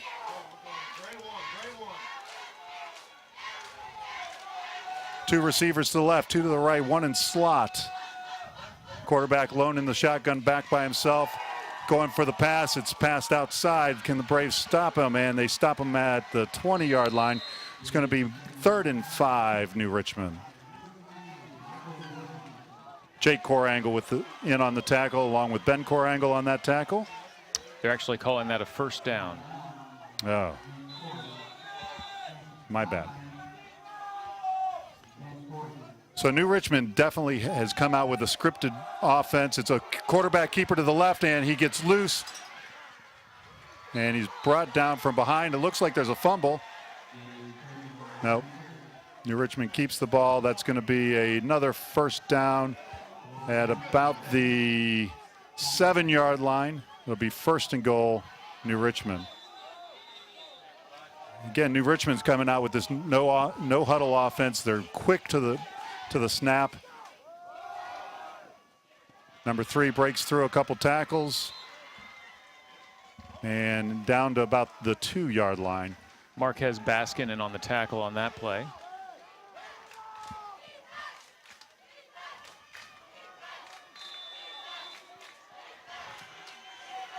Let's see if we can stop him on goal line here. It's going to be a handoff, and he does not get in. He gets stopped at the 1-yard line. That's going to be 3rd and short. 3rd and goal line. See if the defense can penetrate through this offensive line, and it's a fumble.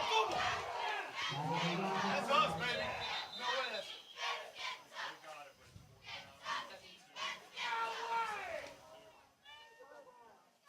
So New Richmond has been really hammering away on this drive. No huddle.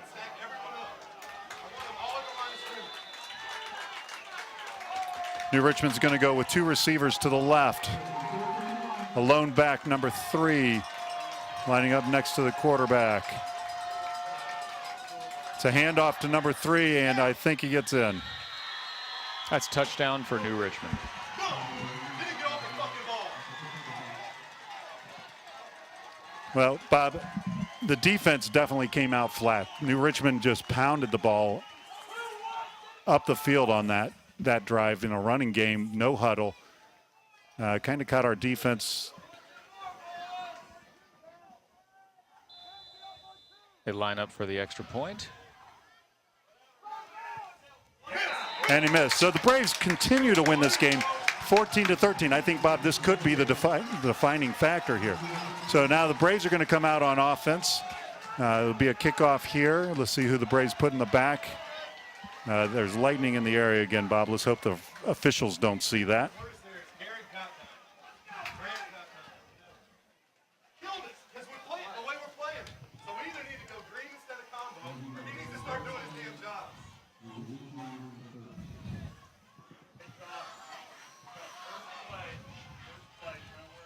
You're not going to make that play on the running back. Expect the pull.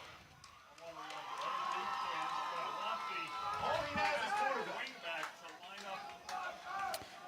So Charles Stevens is going to be back for the reception. You've got Dawson Eichholtz back.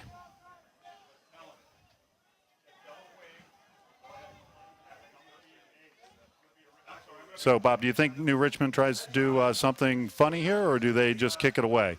There's 6 minutes and 51 seconds left in the 3rd quarter. There's a chance that this game is not going to end. They kick it away. He's going to run this one back. It's going to be It's Dawson Eichholtz. Eichholtz. Eichholtz with the ball up to the 15, up to the 20, about the 22-yard line before he's brought down. Let's see if the Indian Hill Braves can put some offense together now. So the good news, though, Bob, I believe Anthony Johnson is back in the game, Bob. So that delay gave us an opportunity to get Anthony Johnson back in the game, which is a good thing. That was the one injury earlier in the game that we thought might be a factor. Great news for the Braves. An hour and a half delay. Anthony comes running out on the field, and that will be a great help on that left side for the Braves. It's a handoff up to the left side, and the Braves get about 2 yards before being brought down. That ball was carried by Charles Stevens.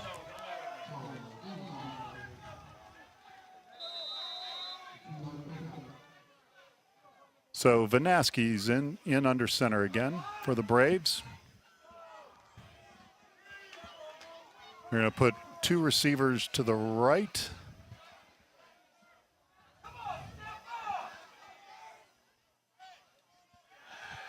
Quick pass out to Lippman, who's going to be past the first down marker, and the Braves will have the ball at about the 34-yard line. Rob, that's a nice conversion there for the first down. Good possession play. Littman knows where the first down marker is and converts it.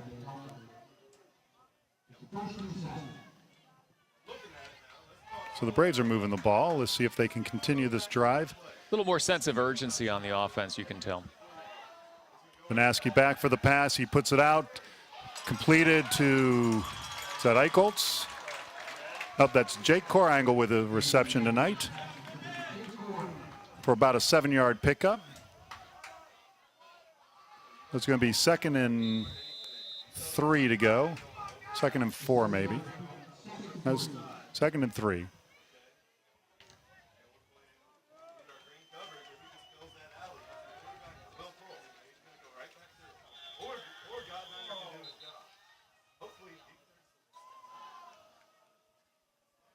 So there's a flag on the field, Bob, and it looks like it's a warning against the New Richmond bench.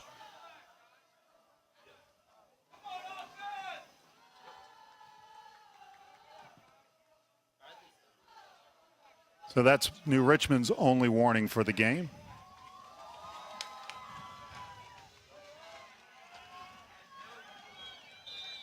Second down and 3. Vanaski up under center. He's rolling out for the pass. Nice catch by Dawson Eicholtz for the first down. The Braves have marched it down to the 35. So Vanaski's showing that he has versatility, rolling it out and passing it downfield for about a 30-yard pickup. You know, Robbie really throws that right over the secondary. Beautiful catch, beautiful play. Really caught New Richmond not expecting that. So Vanaski up under center.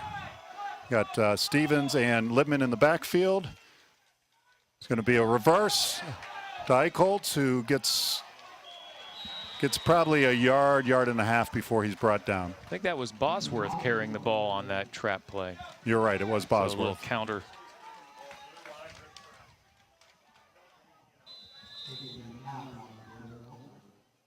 So 4:27 left here in the third quarter. It's 14-13 the Braves. The Braves are marched up the field from the 20. They're at the 32-yard line. It is 2nd and 7.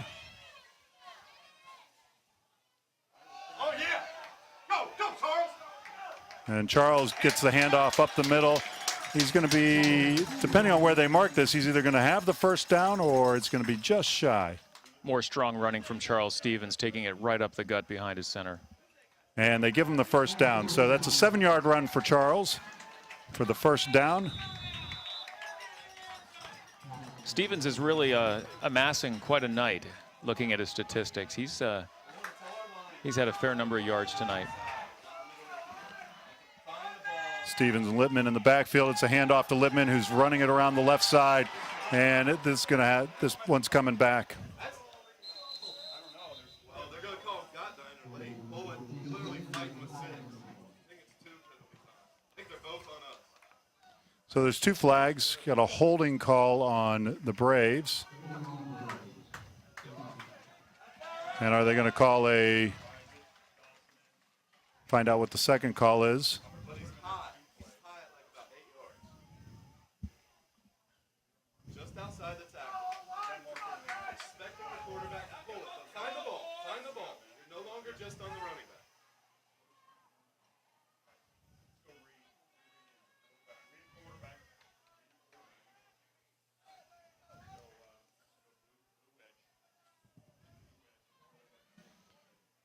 So it's a holding call on the Braves. This will be 1st and 20.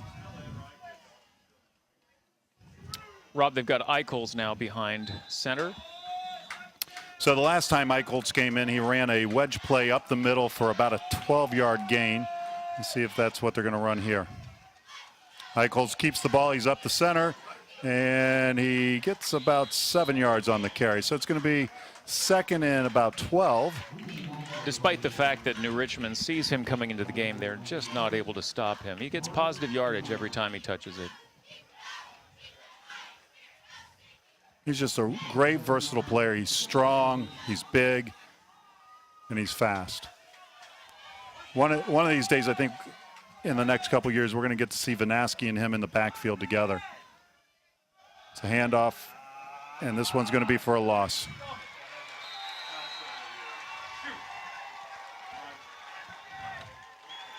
That was number 6 with the ball carrier. Dawson. Eichholz.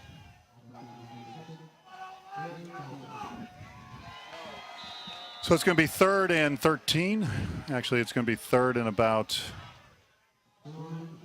16.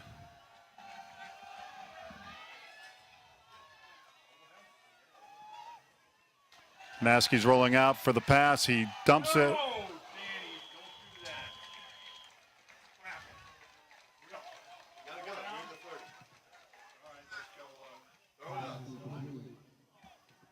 So the Braves have the ball. It's 4th and 16 on the 32-yard line. Rob, despite the smaller size of Indian Hill, the main yardage they've had on the ground has been right up the middle. Have not had as much success around the end.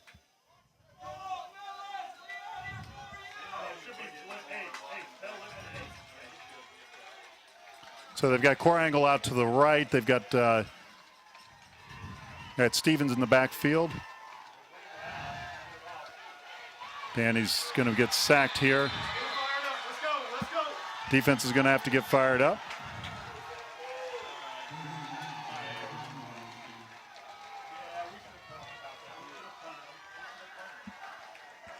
So Braves go for it on 4th and long and are unable to convert that time.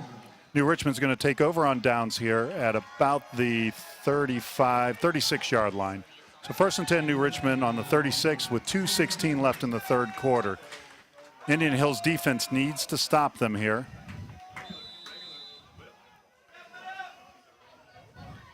New Richmond's 2 receivers to the right, 1 to the left, 1 running slot. It's going to be a handoff to the running back in the backfield, and I think we're going to have We have another flag on the play, Rob. We'll see what they call on this one. It's got to be a holding call on New Richmond. Holding on New Richmond, so it'll be 1st and 15 again on New Richmond.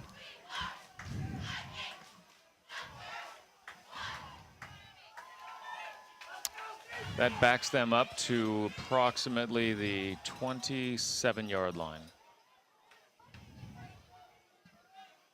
Yeah, I want divide forward.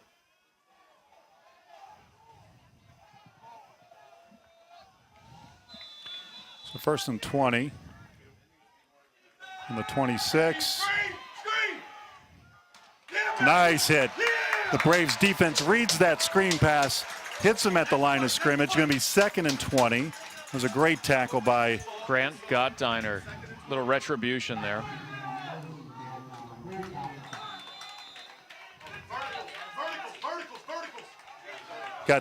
Got trips right, deuces to the left.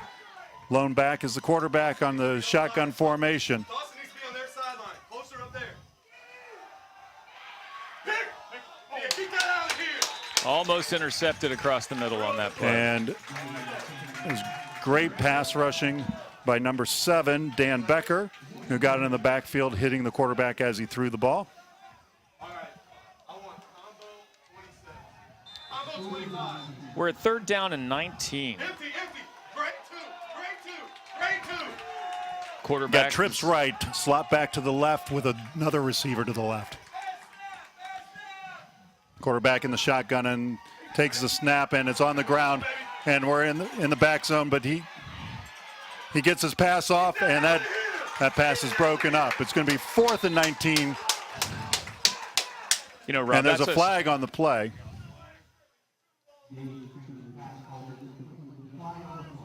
Rob, the defense has done a fantastic job this series. They really amped up with a lot of energy, good pressure on the quarterback, and some fundamental hard tackling. Little momentum change here. It's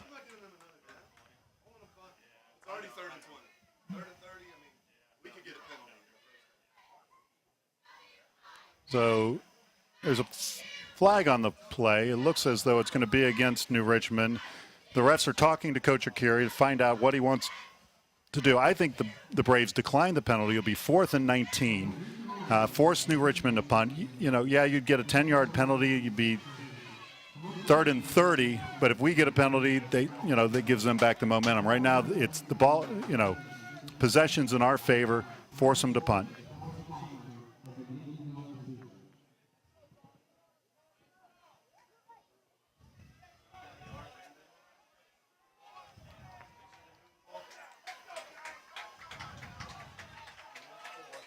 Does look like they've declined the penalty, so it'll be 4th down. Punting team's coming on. So back for the Braves to receive the punt is number 6, Dawson Eichholz. New Richmond punter is going to be punting from about the 10-yard line. It's 4th and 19 on the 23-yard line for New Richmond.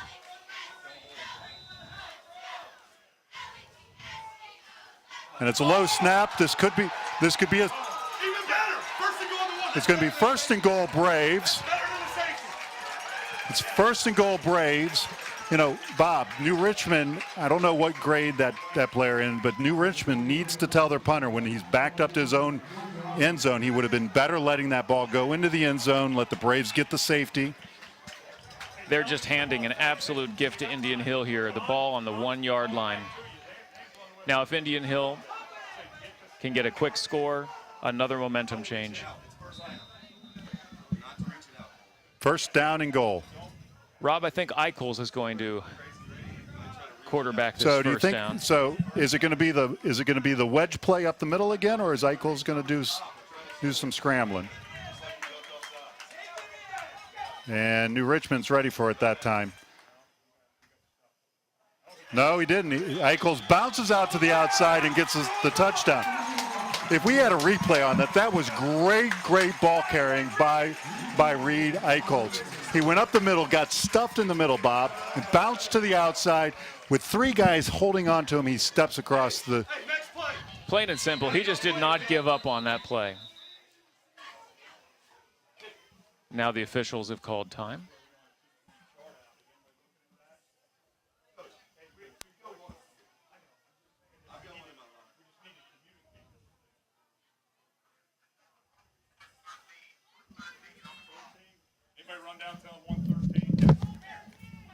I think they're going to make a little adjustment to the clock.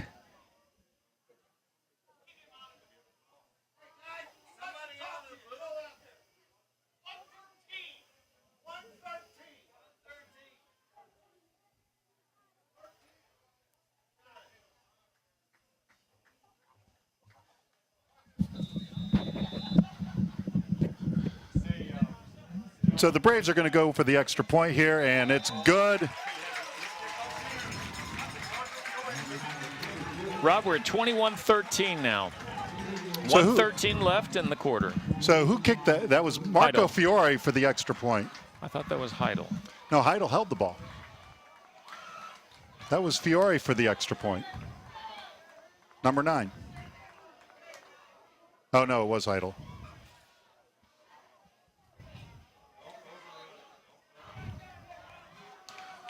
So the Braves are up 21-13 with 1:13 left in the third quarter. That was a great offensive set by the Braves and a great defensive play leading up to the fumbled snap by New Richmond.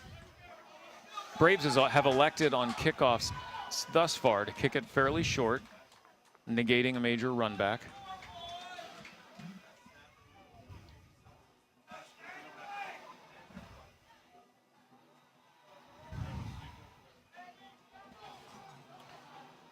So in the backfield to receive the ball for New Richmond's number 32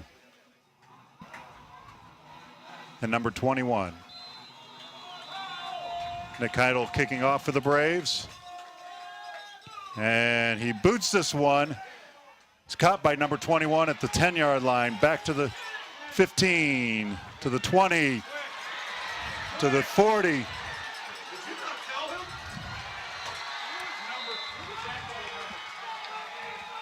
Long run back to the 50.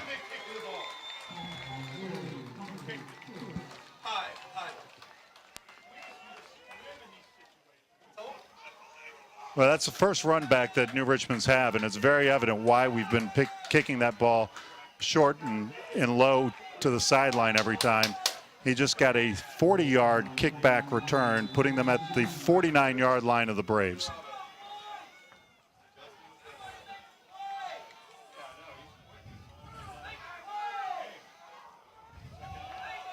New Richmond up the middle for a 5-yard gain.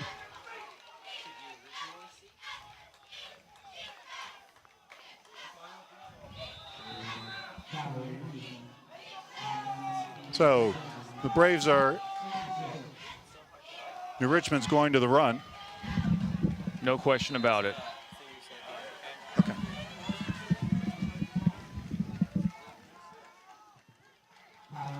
New Richmond gets the first down on the run there. So it'll be first down. Ben Corangle with the tackle. This time, number 15, Reed Eichholz with the tackle in the backfield for about a 2-yard loss. So it'll be 2nd and 12 with 23. The clock's going to expire here before they set the ball. Rob, no question, they are absolutely going to the run game to see where they've had their success. 10 seconds left in the third quarter. New Richmond's probably going to let this clock expire so that they can reset their offense. And the quarter is over with the Braves leading 21-13. So, Bob, when we thought that it was going to be the young offense that was going to have some struggles tonight, that hasn't been the case. Where we've really struggled is on the defensive side. We're giving up some fairly big yardage on the running game. They've only scored twice. We got fortunate they missed the point after, allowing that score to stay 14-13. We had a great offensive run that ended up not converting into a touchdown, and they took over on downs, but our defense came back strong and held them and gave us the ball on the 1-yard line, and in 2 plays we put it in the end zone. You know, New Richmond is not doing anything that different. They are just running it up the middle. We'll see what the coaching staff can alter to counter that. They have had a couple big plays, special teams, turnovers, but ultimately their passing game has not been able to neutralize the Braves' defensive rush.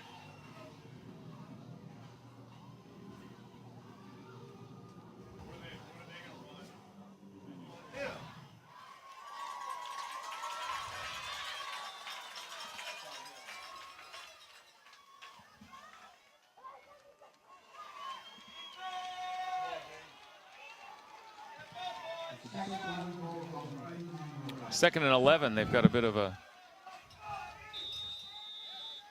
passing formation. 2 receivers to the left, 1 to the right.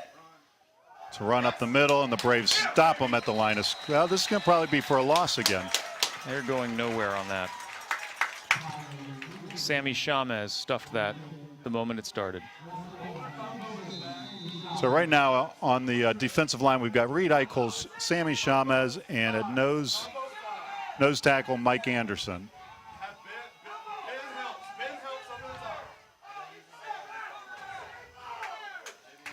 New Richmond's in the pass. It's deep.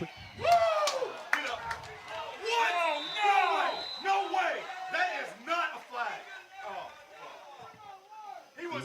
nothing for the football. He got undercut. They call it on them. So we're going to have pass interference on the offense on that. If it's anything other than that, the official needs to get his glasses cleaned off.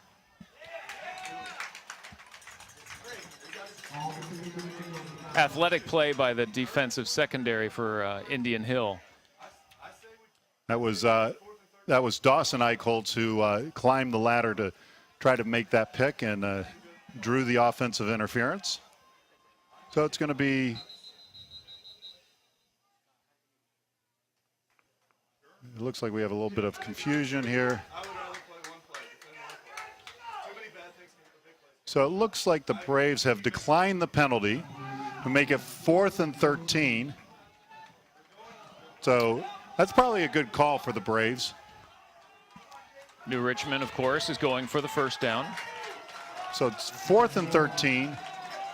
They have trips to the right.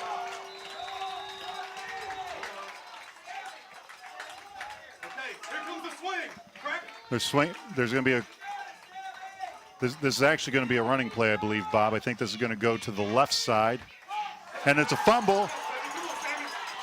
Sammy Shamas wraps him up, and he's. Oh my goodness! Great defense by the Braves. The Braves are going to take this ball over for a 20-yard loss, and they're going to get this ball at about the 47-yard line. Rob, that's about 3 highlights in one there. You had Sammy Shamas wrapping him up. Michael Anderson finished the quarterback off. They are having some problems between the exchange with the center and the quarterback and the center and the punter. I don't think they know what to do with Michael Anderson when he's coming up the middle. He's bulldogging right past the center, and Shamas is coming around the end, and it's a nasty duo that Indian Hill's been throwing at him. So Indian Hill takes over on downs. It's 1st and 10 on about the 48-yard line. Plenty of football to play. We'll see what Indian Hill draws up now. It's going to be up the middle. Charles gets up the field for yards. He's to about the 41-yard line. So it's going to be 2nd and 3, Bob. Again, solid running with Charles. I would venture to guess he is closing in on a fairly hefty rushing day, closing in on 100 yards at some point.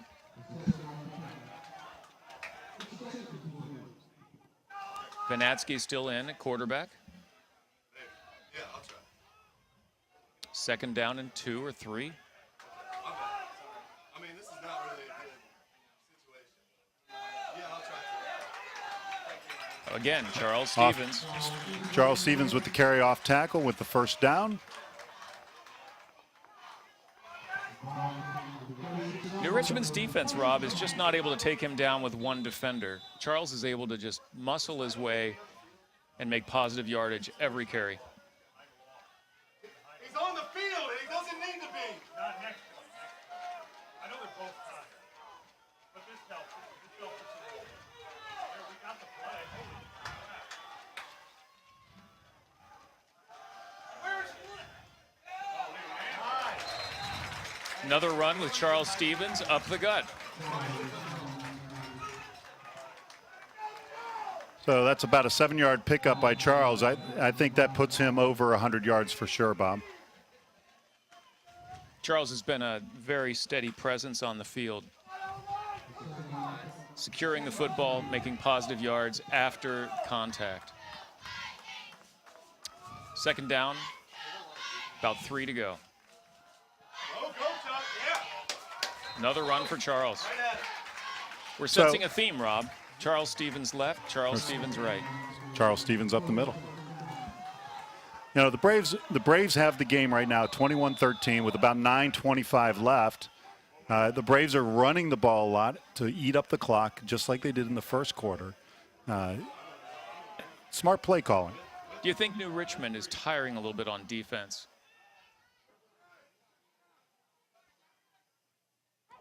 Charles swings out to the right. I think he probably has the first down there. I think they're going to mark it at about. They're going to bring the chains out and measure this one, I think, Bob. I think Charles knew where he had to get for the first down. I think he may have it.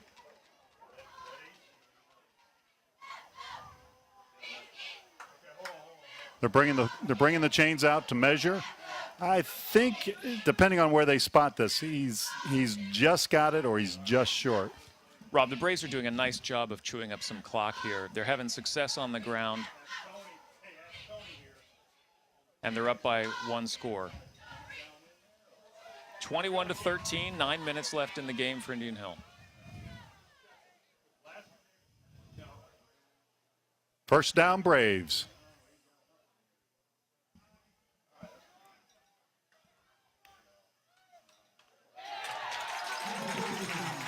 So the Braves do pick up the first down on Charles Stevens' run.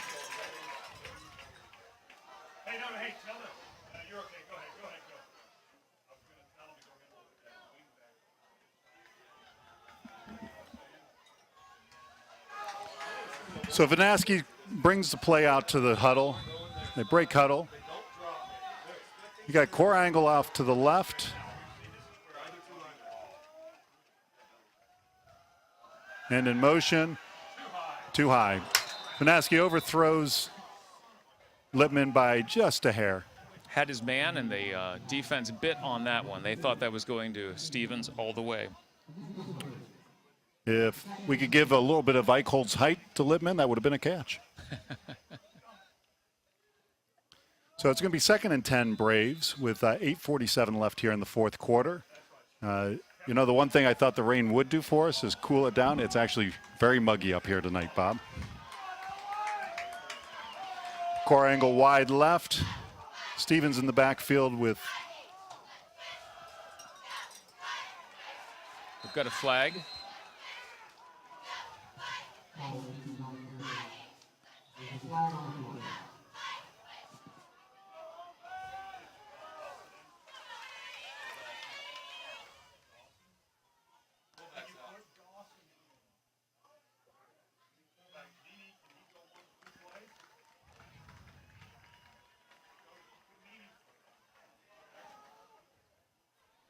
So number 41's coming in, Kyle Niekamp.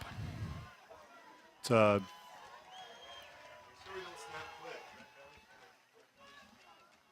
it's going to be 2nd and about 20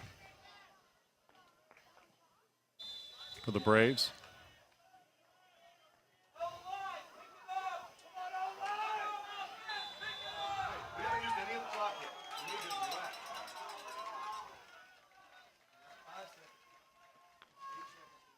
Vanaski rolls out to the right. Vanaski's going to keep the ball.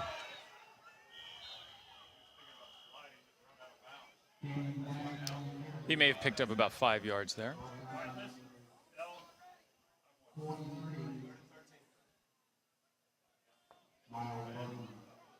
Third and about Rob, about 16. I think they'd like to get well within the 25-yard line for any field goal attempt. Well, right now, they've got an 8-point lead. So New Richmond technically can win with 1 touchdown and a 2-point conversion. They tie it with a 2-point conversion. But to win it, they've got to have out to Lippman, who's going to up the field. Nice move by Jason Lippman. He's not going to have enough for the first down, but he got about 5 extra yards with a really nifty move after the catch. So that was a nice pickup.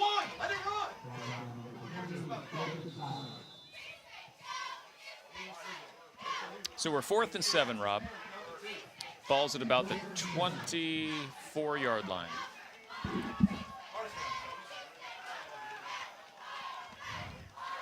So it appears the Braves are going to go for it. I think we may see a timeout called here by Arcari. So Arcari lets the clock run down to the very last second, calls the timeout. Good coaching by Coach. Let's go, hey, let's do this. Let's go red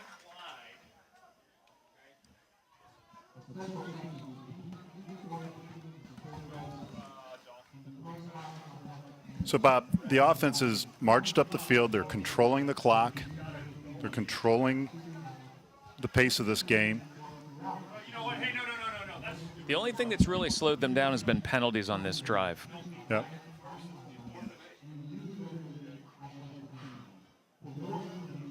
So it looks like they're bringing the kicker in.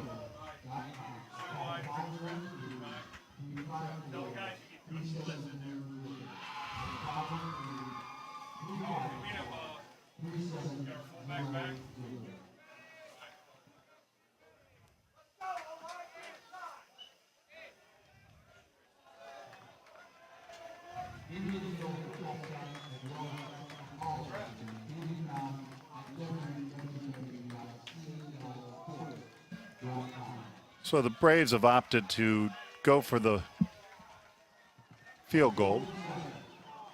Oh, I think they're lining up in an offensive they set. are. Yeah. Got Libman and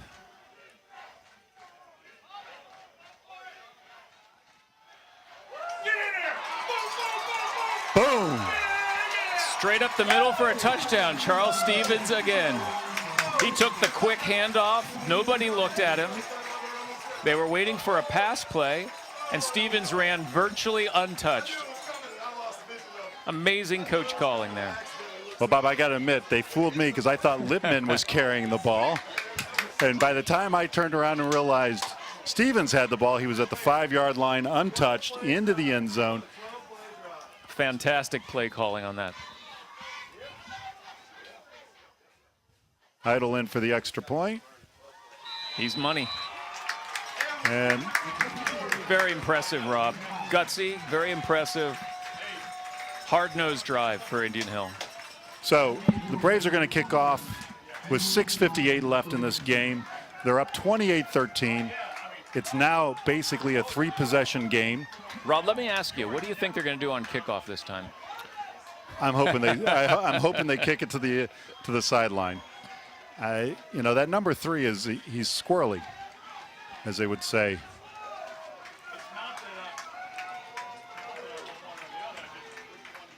In my opinion, they kick it off to the sideline like they've been, or they kick it so it goes through the end zone. But don't let... Return man on the last kickoff who had a return out to midfield was 9th grader Logan Talby for New Richmond. I do not think they're going to aim it to him again. Seems to be some confusion on the kickoff team here. They are way overrunning the guy. They got to break down takeoff. They're way overrunning. Somebody, hey, John, tell him break down 10 yards. 10 yards, break down. So can the Braves bring out the thunder in this kickoff and stifle New Richmond deep in their zone? Kicking off from the right hash mark.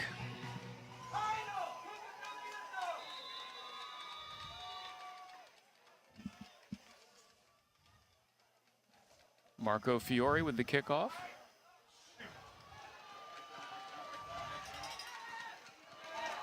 And New Richmond's going to get the ball at the 40. So the kicker was Marco Fiore. He kicks it to the 30-yard line. It's returned for a 10-yard return to the 40. New Richmond takes the ball over. 1st and 10, 6:51 to go. Ultimately, Rob, New Richmond's going to need a quick strike here. We'll see if they depart from their steady running game and go to the air. Indian Hill has had some success getting into their backfield, though. So on the line, you got Eichholz on the right side, Johnson on the left side, and it's up the middle. He broke a tackle. He picks up 8 yards to the 48-yard line. So it's going to be 2nd and 2. Now 2nd and 1. Clock's not going. It's running the clock. It's the 5th thing they screwed up.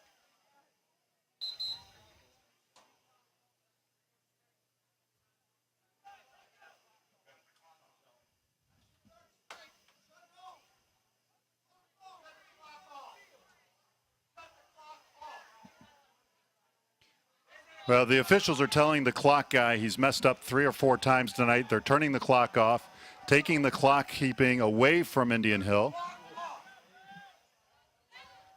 They can't.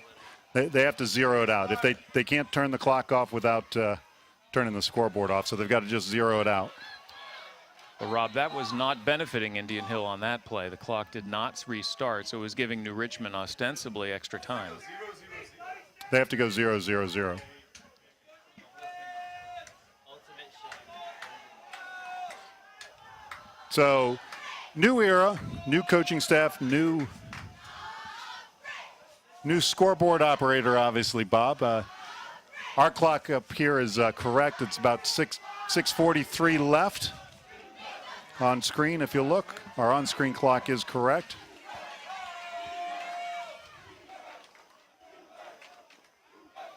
New Richmond's coach, I think, is asking for a penalty against the Braves for that clock violation.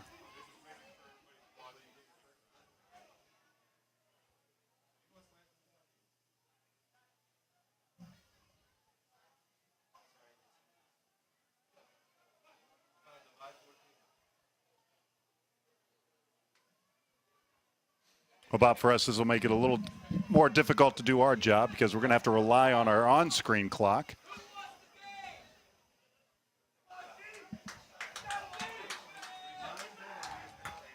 All right, once again, 2nd and 1. And from our vantage point, about 6:43 left in the game. And New Richmond, They're going to get the first I think they're down. going to get the first down at the 50.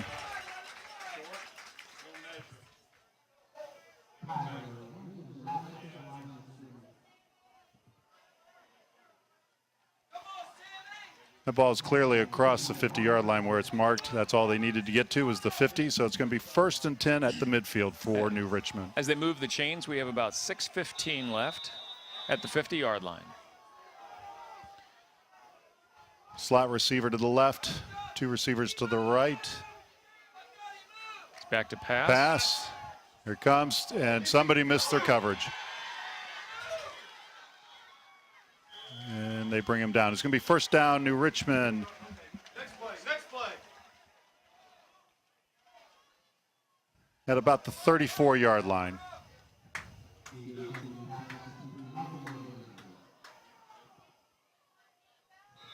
.542 left in the game, folks, as the Braves are on defense. Quarterback keeper, and they stop him for about a 2-yard gain. Not a lot on that keeper, Rob. I think the defensive backfield is giving a lot of cushion there, trying to avoid the big gainer.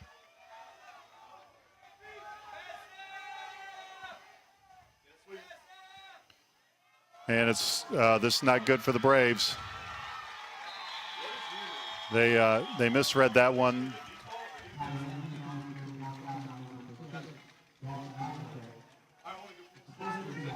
They fake the pitch, give it up the middle.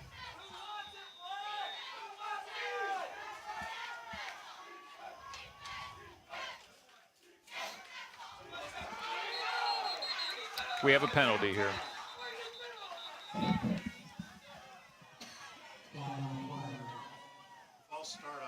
False start on New Richmond.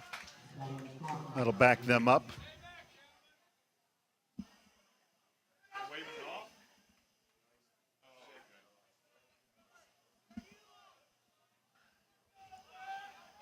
So it'll be 1st and 15.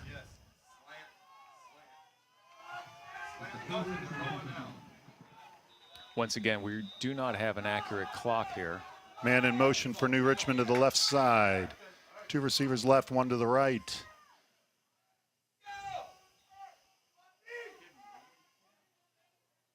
Snap, and he's going for the pass. Triangle there for the breakup on the pass. Fantastic defense on the defensive back. Excellent protection, excellent coverage. That'll make it 2nd down. 2nd and 15.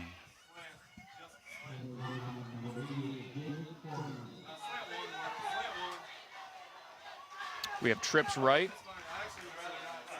1 receiver wide left.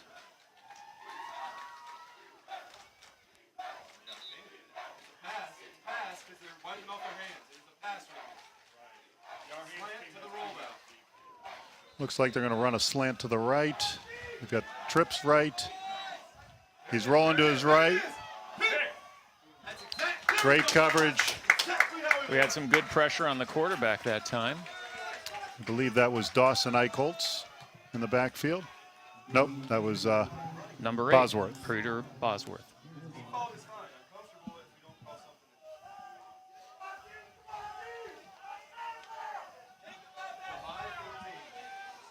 Third down, 15. So something else special about the Indian Hill squad, we actually have 2 sets of twins playing. Both of them get playing. All 4 of the guys get playing time. You got the Eichholz boys and the Bosworth boys. Got a fumble. It's a fumble. And I think New Richmond covered it up. Get it again. Rob, New Richmond continues to have problems with the exchange between the center and the quarterback. This is not helping their late fourth quarter drive. But that drives them back to the 35-yard line, 33-yard line, I should say. So it's going to Fourth be down. 4th and about 33. Hey,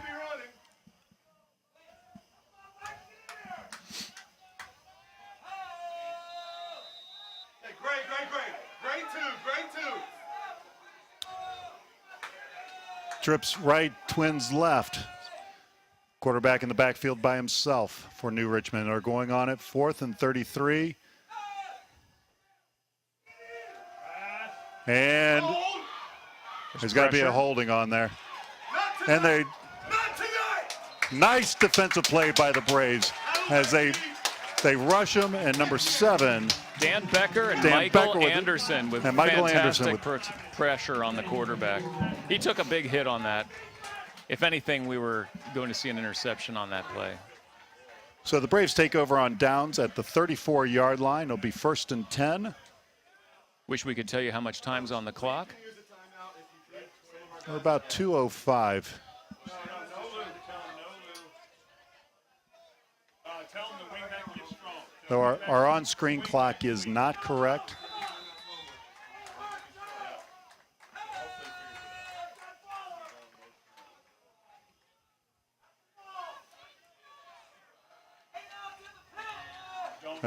Got twins to the left.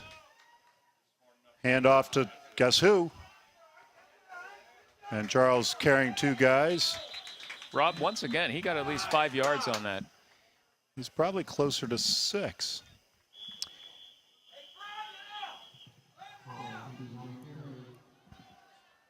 So with the Braves up 28-13, I'm guessing we're somewhere under 2 minutes.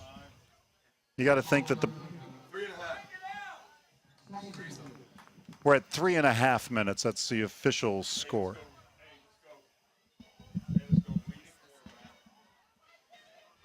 Called up from the coach. There's about 3.5 minutes left. There's a timeout on the field.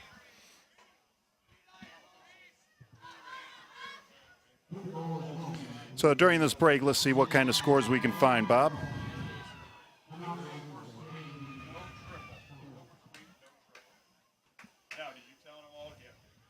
It's been a long game tonight, lots of time. I don't know that I remember a Braves football game going this late at night. If the Braves can hold on, the fans are going to go home very happy.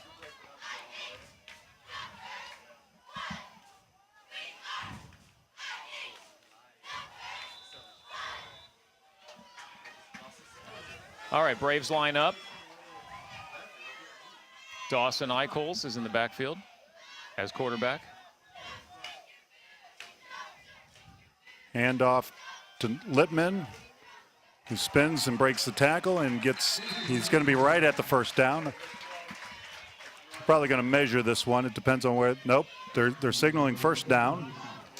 Rob, Littman and Stevens have been very effective tonight. I think the defense is now starting to key on Stevens, giving some opportunities for Jason to run the ball up the middle.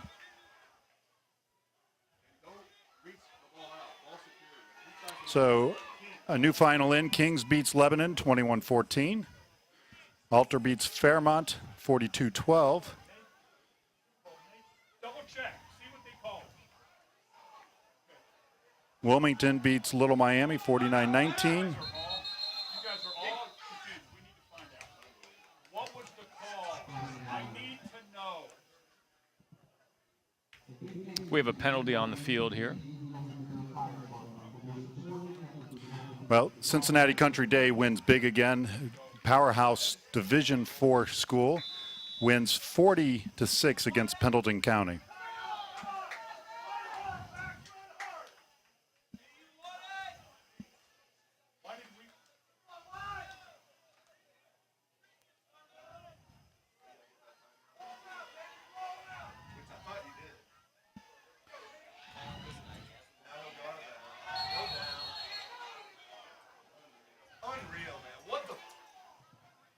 So that's going to be a second and long. Eicholtz kept the ball, got back to about the line of scrimmage before being pushed out of bounds.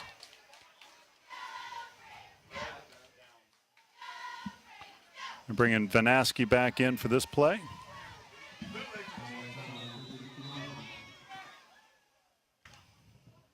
Second down and approximately 17. Yeah, Lippman and Stevens in the backfield. It's Stevens up the middle for about a 7-yard pickup. Positive yards, and the clock is still running.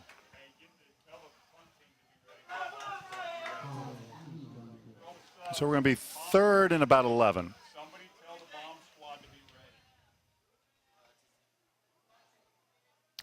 Appears that New Richmond may have called a timeout, stopping the clock. Again, we cannot really tell you the accurate time.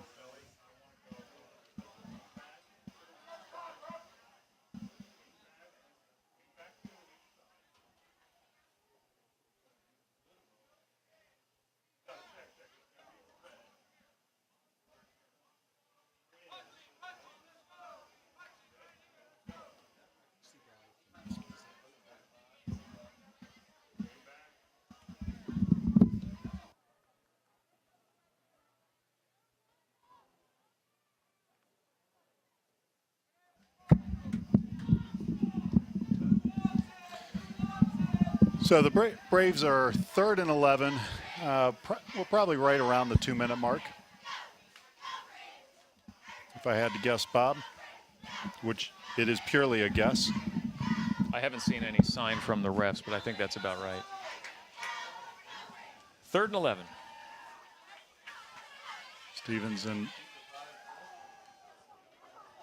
Stevens wrapped up at the line of scrimmage. It'll be fourth and about 11.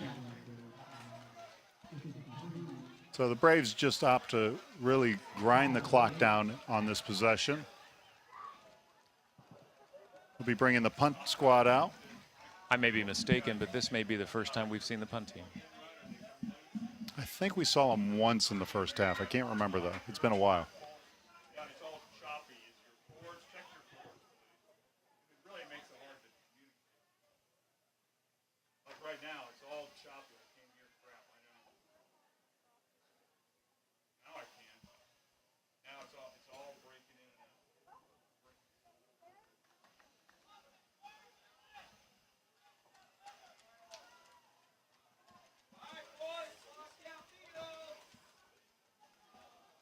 So Nick Heidel will be back punting the ball for the Braves. Their lone back for New Richmond is number 27.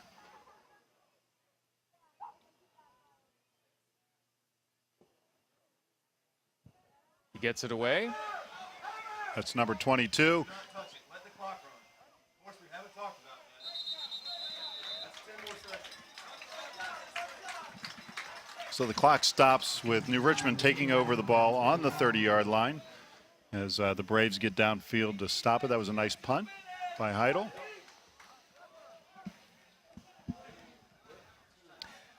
Rob, at this point in the game, really, New Richmond has not had a lot of throwing attack. We'll see if they need to try to make some serious chunks of yardage here to give them at least a chance. You know, we're somewhere around probably a minute and a half, 2 minutes to go. Back in shotgun again.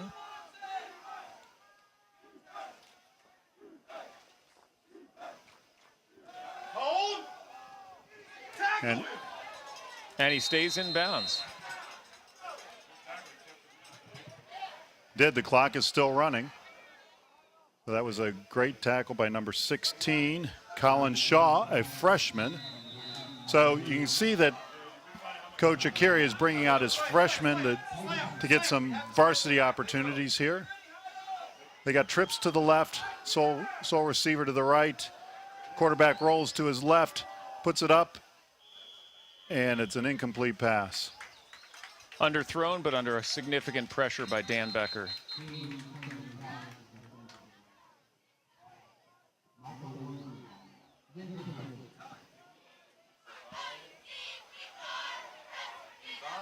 So on the line, we've got Mike Anderson, Reed Eicholtz, Marquise Baskin, who gets in the backfield and ties up the running back, who gets out to about the 40-yard line before he's brought down for the first down.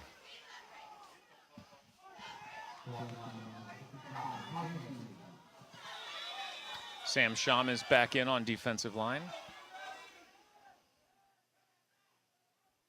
Another bad snap.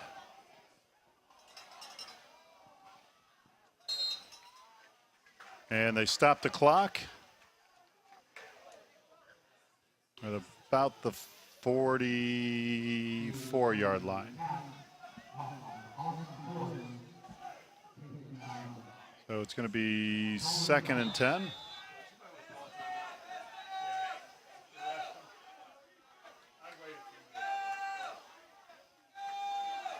Back to pass. Chavez is in the backfield. Pass is caught. Broken tackle. Number 12's up the field, but out of bounds at about the 45-yard line. So it'll be first down, New Richmond. Clock stops again.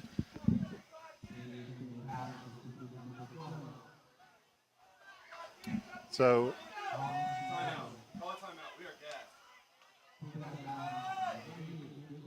New Richmond. The clock is stop. We need a little break. You can see our guys are gassed. Just talk to them. So Indian Hill calls a timeout to give their players a little bit of a break. New Richmond's been running the ball pretty hard and fast, not taking a lot of time in the huddle. The last thing that the Braves want to do is in this game giving up a big touchdown.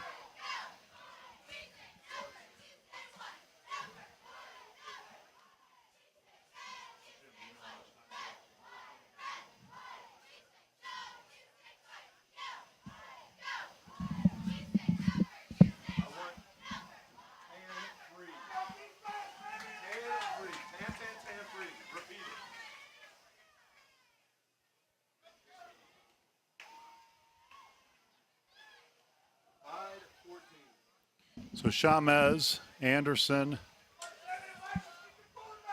and Dan Becker are going to be on the defensive line for us, along with Marquise.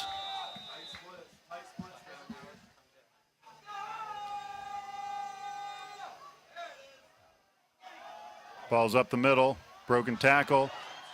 New Richmond is brought down by, it looks like Jake Corangle with the tackle at about the 30-yard line. He must have broken 4 tackles on that run. They had him at the line.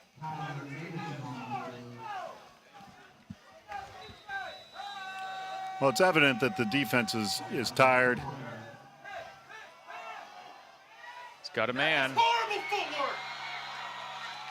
And New Touchdown. Richmond scores to make this a 19-28 game.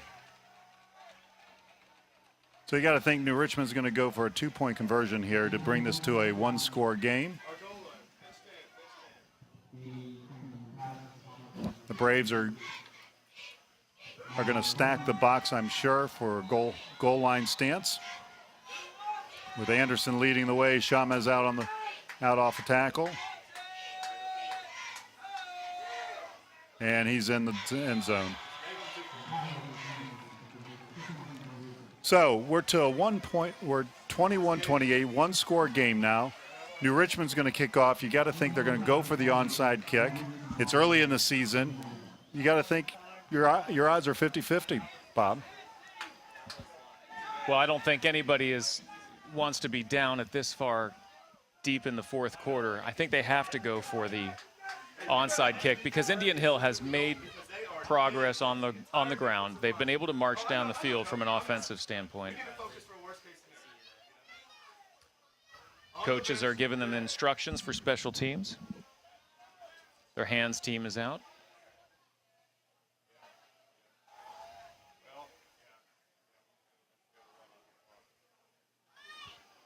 So all Indian Hill really needs to do is get possession of this ball, not worry about where they get the possession. I'm guessing we're right around a minute left, Bob. Again, I don't know. We don't have a clock. Haven't seen any indication from the refs. Key is just getting possession safely.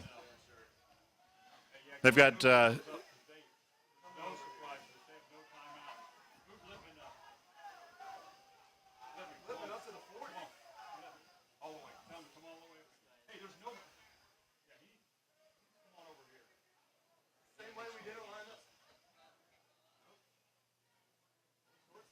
so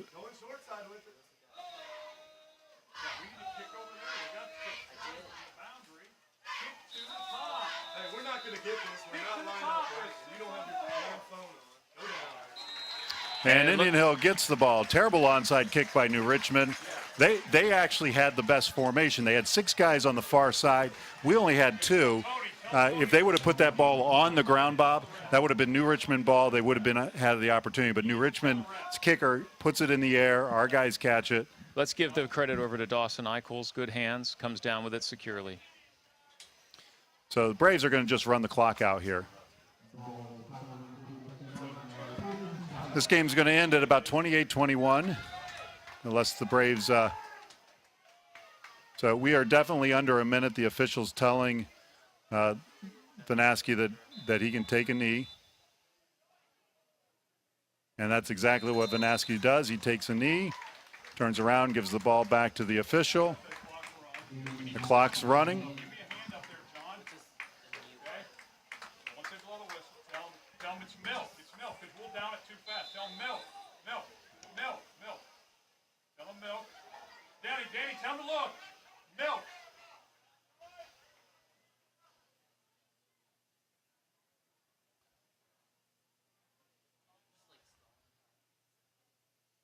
Braves are taking their time before the snap.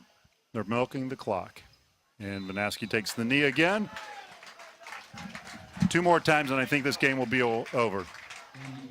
So the clock should not stop. I don't know why they're not raising the hand. New Richmond does not have any more timeouts. Before we take too many downs here. You know what I'm saying? All right, thank you. That's the game, folks. So the Braves win this game 28-21 on a rainy, nice Friday night here at Tomahawk Stadium to open the new season, new era of Braves football against New Richmond. So, Bob, things that we've done well. Offense looked really, really strong. They had some miscommunication occasionally, but for a young offense, they moved the ball very, very well. No doubt. We had some outstanding support on the line with the running game. Charles Stevens, really a gem of a performance. We'll have to get his stats on that, but he had a lot of yards just running up the middle, good hard-nosed, muscular running. So Braves win it tonight, 28-21. We want to thank all our producers, Mr. Dupps, the big boss himself, and advisor to the IHN television network. Scott Shorter, the director. Franklin Cassidy doing the graphics tonight. Our cameramen, Bradley Winker, Easton Phillips, Kyle Wangshi, John Osterhus, and I'm Rob Young with Bob Rhodes in the booth tonight. And we'd like to give a special thanks to Mr. Ginn, Steve Ginn, who's graciously outfitted this community with a great television network, providing us great equipment so that we can bring this game to all the Braves fans out there. Well, Bob, the Braves play next week at home against, I believe, non-conference game again. I believe we play, as I look here, we play against Cincinnati Hills Christian Academy. That should be a great game. Talented squad with some big-time recruits. So, folks, I'm Rob Young with Bob Rhodes. Have a great night. Thanks for joining us. And Braves, stay classy.